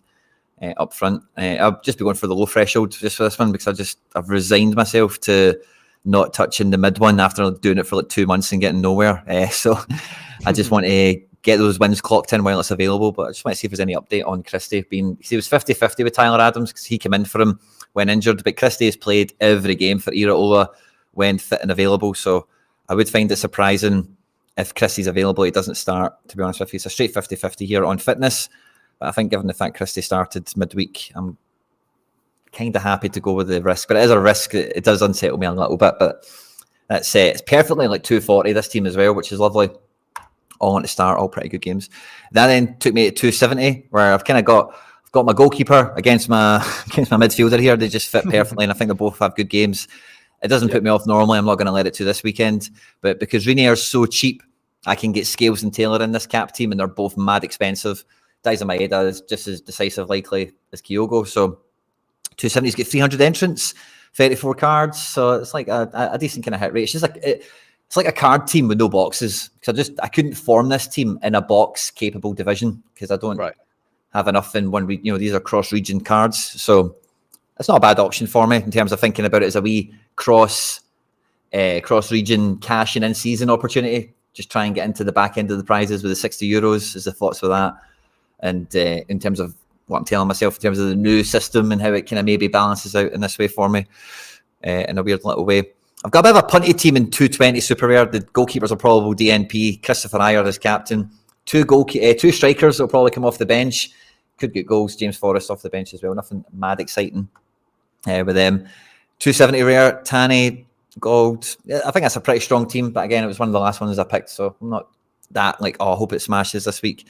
And in 240 Rare, I'm going with Abada just because he's so cheap. And then I can get Sands, Tanaka, Martins, and Freeze in here, who are all quite expensive and quite solid. And I've always been going for the rare mid-thresholds. I don't think that's actually that bad with rares. You know, you've just got a wee bit more option than you maybe get a wee cheat codey guy that's L15's a bit lower.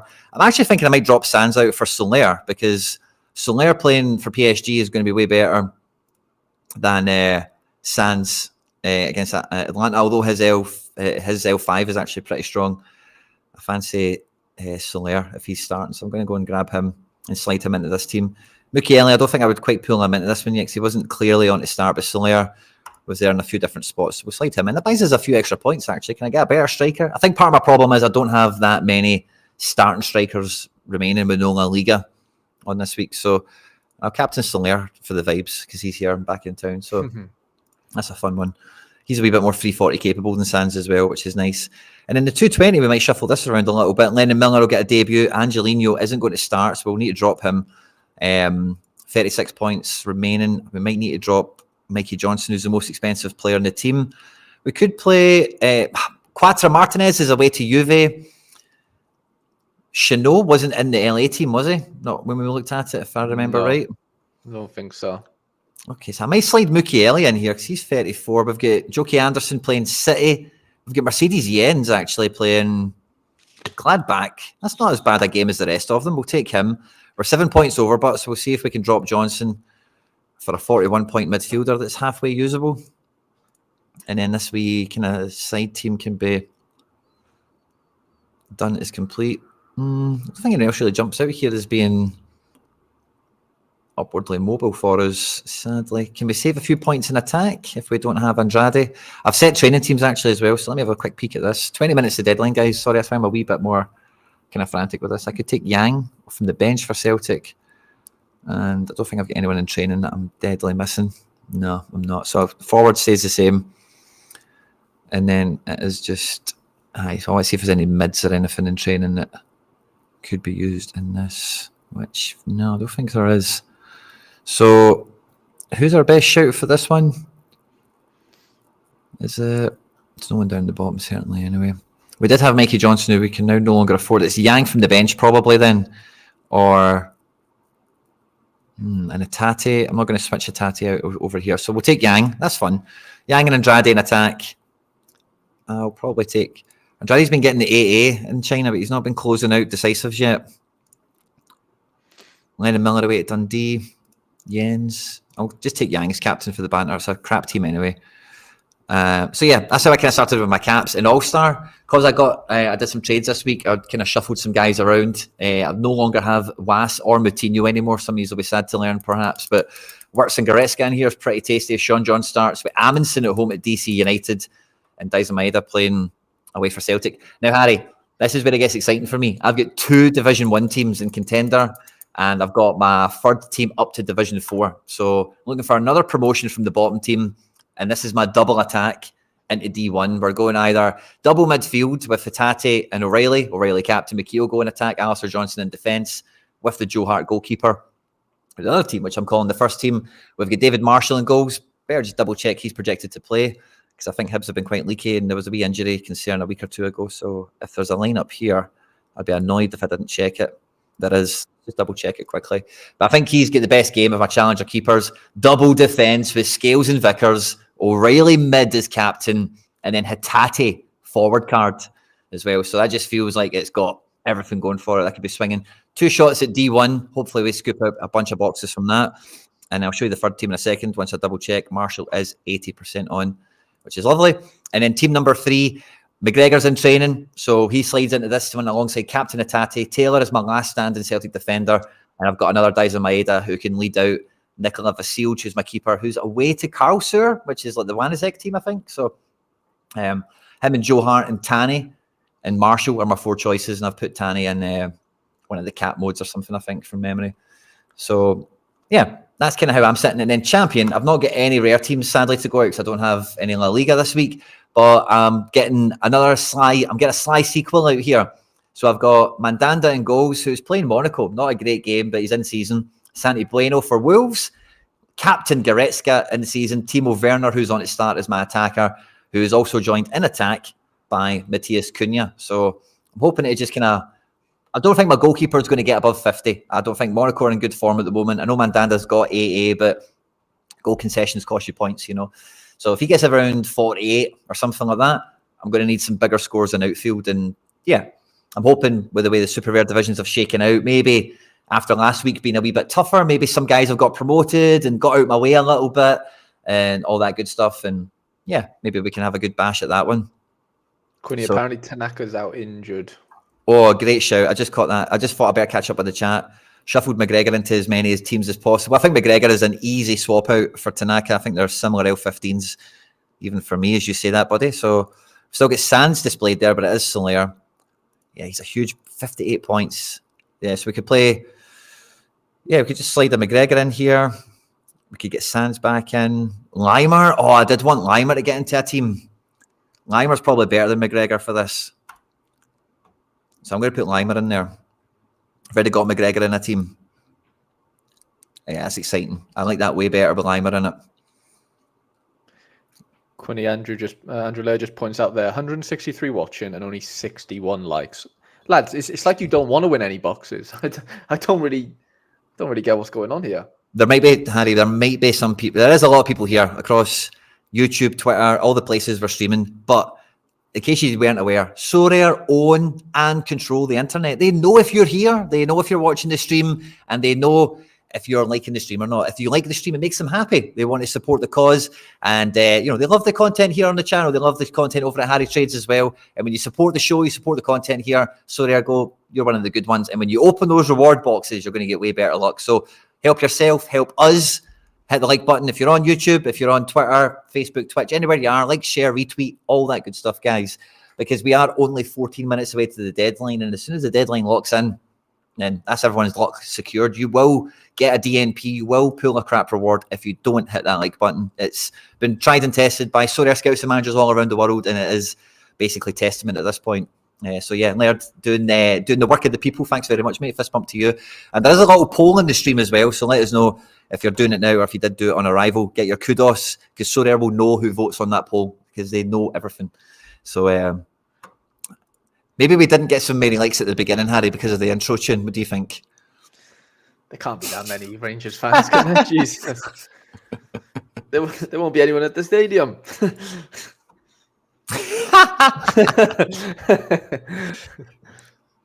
I'm just crossing T's and dotting I's real quickly. I don't have many other options in some of these positions, sadly. La Liga is a big chunk of my gallery.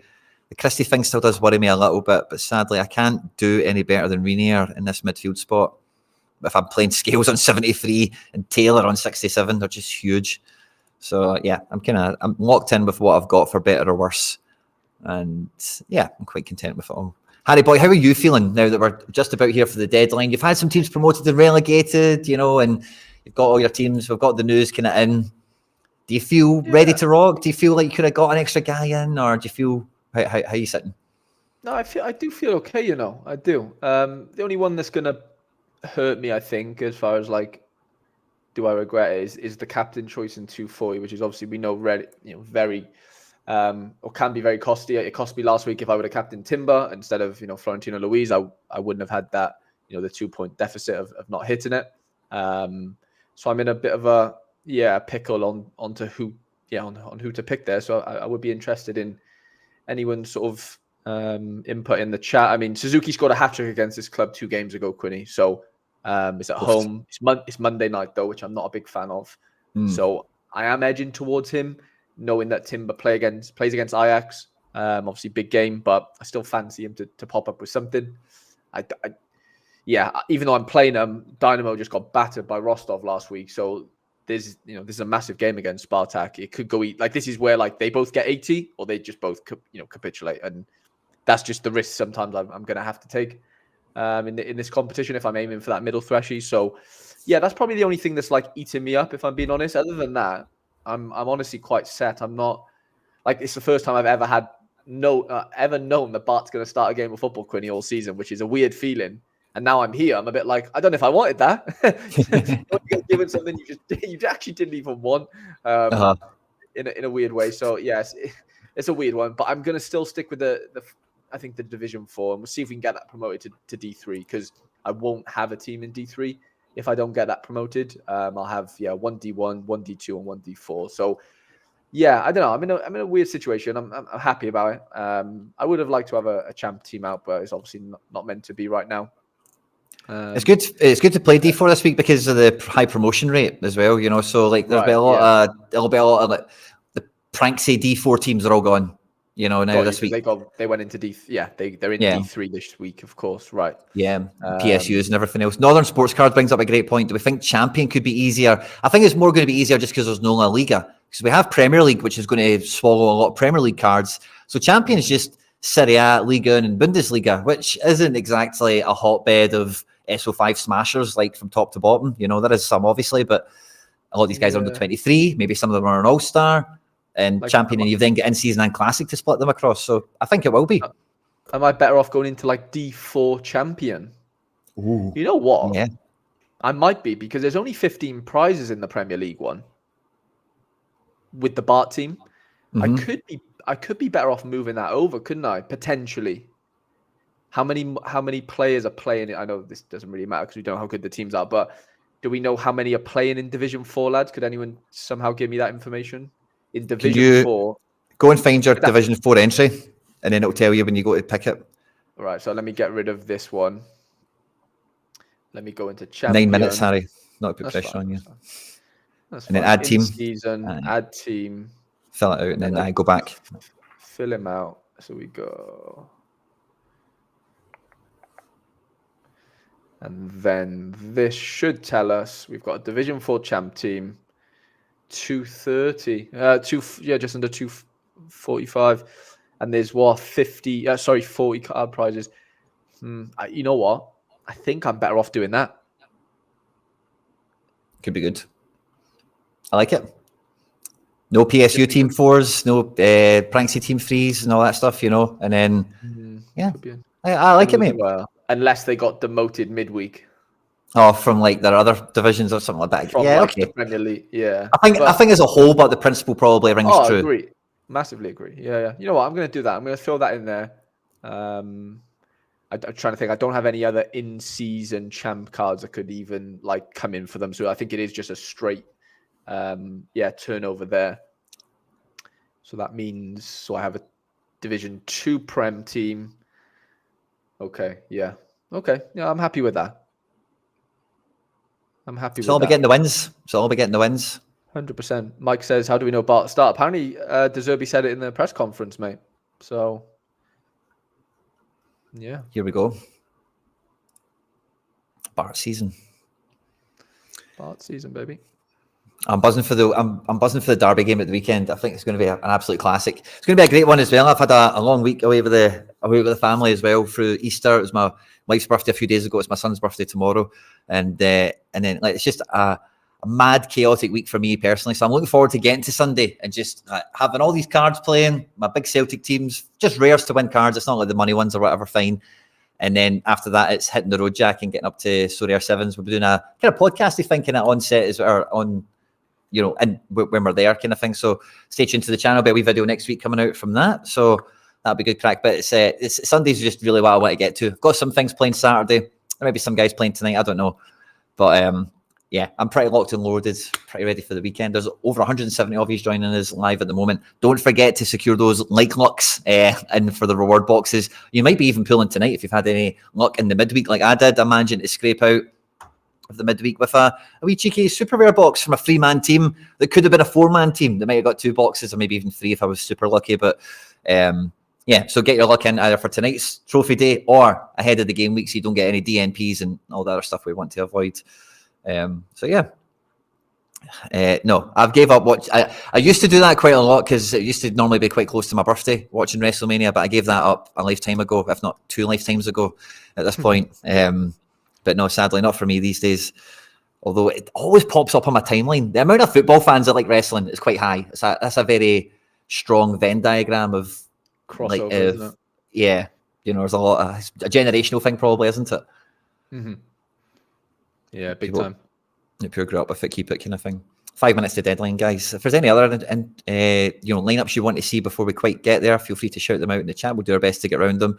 But yeah, I do think champion. I think just the bottom divisions in general will be a little bit clearer versus last week. High promotion rate and a lot of the teams that you would fear. The team 3 of the whale or the regional expert or whatever is now up and out. I've got two D1 teams this week, for example. So maybe even D2 is even lighter because, again, anyone that was ranked in D1, I don't know how many get promoted from that division. Is it 30% or something? Or I don't think it's 50, is it? But it's something chunky enough. There'll be some better teams out of that division anyway, certainly, you would think. And it'll be interesting to see how the scores play out. Last week we were calling the kind of the whale free zone that we had from the first game week because of the way the ranking system worked and everything. And I've seen people pulling out great rewards on very low score thresholds in some of these divisions last week. So it'll be really interesting to see if maybe D2 gets a wee bit or D4 again. These divisions we're talking about, they now get a little bit of that whale sheltering from the subsequent promotions and relegations we've had. So yeah, I'm looking forward to seeing what scores get on the doors and what brings home a box or a card or some cash. Yeah, I was interested when I was doing my Road to Glory video. I couldn't help but have a look at like contender. So I was in contender D4, I think it was at limited, and like the minimum score required for a tier 5, which was a guaranteed card plus a box or 2 maybe, it's like 300 points, Quinny. Like that was Division 4. I can't remember what 5 was, but like it's not that hard to get, is it? With 50% bonus, like if you've got 5 players playing, you'll do well not to score 300. I think, if you can semi-nail your captain. So yeah, I just thought, I think Champ was quite heavy, wasn't it? I think I saw a lot of people on Twitter saying that the scores required in Champ was astronomical in areas last weekend, which is probably going to be right. The best players in the world play there. They're going to score lots of points. Like, do you know what I mean? That's just good players score good points everywhere, but yeah, and contender look quite soft. I don't know what Division 1 and Division 2 look like a contender level, but there was prizes to, I'm just getting on the whole, people always say it's too hard to win. Well, it depends what you're looking to win and and where. Now that's the difference, isn't it? Are you happy winning contender cards for 300 points? You might have to be some, it depends on your budget and whatever, but I just thought it was quite interesting to see that. Yeah. But yeah, Connor says D4 was weird. The only way you could access it was by being placed in Division 3. So your second team would be in Division 4. Is that what we're saying? Yeah. Basically, yeah. So yeah, maybe that was an anomaly. And yeah, it'd be nice to see if anything changes this weekend. Everton T1 screen is requested by Johnny here. So Everton, if any's want to see it, the team is on. Leave that for a second. We'll show you Burnley since that's who they're playing. Dwight McNeil and Tarkovsky playing against their ex-club, so don't be surprised to see a couple of DAs flying around from those guys. Yeah, and here's Burnley. Muric back in town. Is that enough to save them? He's looked good. He's definitely helped, but I don't know if it's it might be too late for them.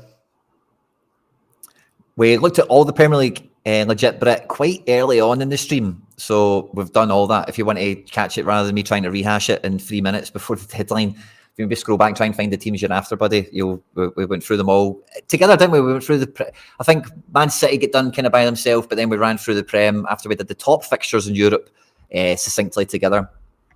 So it's all kind of there for you, buddy. Excited for Cullen to be a challenger card next year. Yeah, it could be good. Back down there for sure. Cecilia is on to play. Sube Liba. We've got Cecilia in as a 60% on. And yeah, he should be in to kick it for sure. What about you, Harry Boy? What games are you looking forward to taking in this weekend? I'm out of the house all day tomorrow, to be fair. So I'm actually missing a lot of tomorrow. But yeah, Sunday will probably be the day for me. I don't know what I'll actually end up catching. When's the Liverpool It must be Sunday, right? Yeah. I think it's early kickoff Sunday. Oh, nice. I'll probably end up watching that, to be honest. 3:30 UK time. Okay, so yeah, pretty early here. No, I definitely try and watch that one. A lot of my boys are Sundays, to be fair. Yeah, Porto.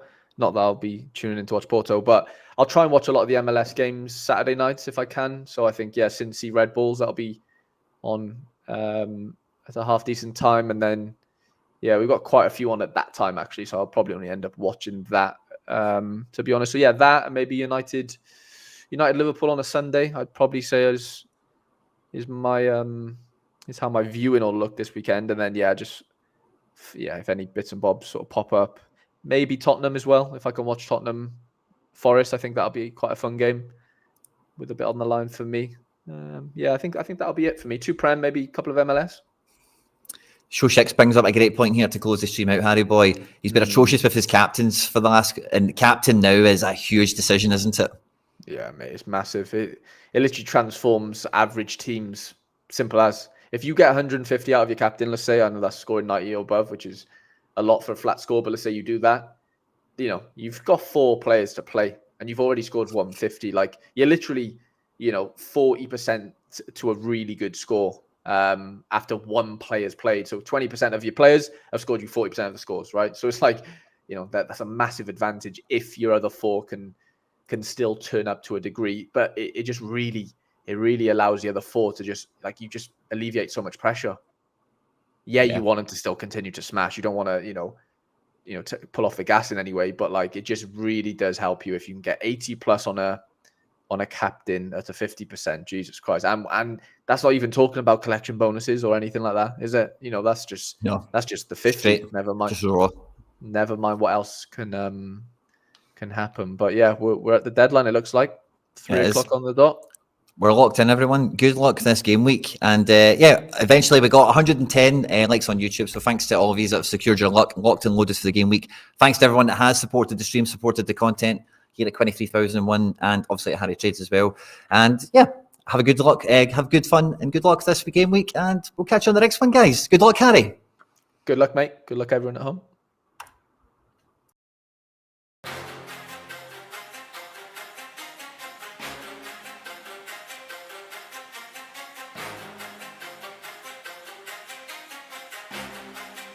Satara.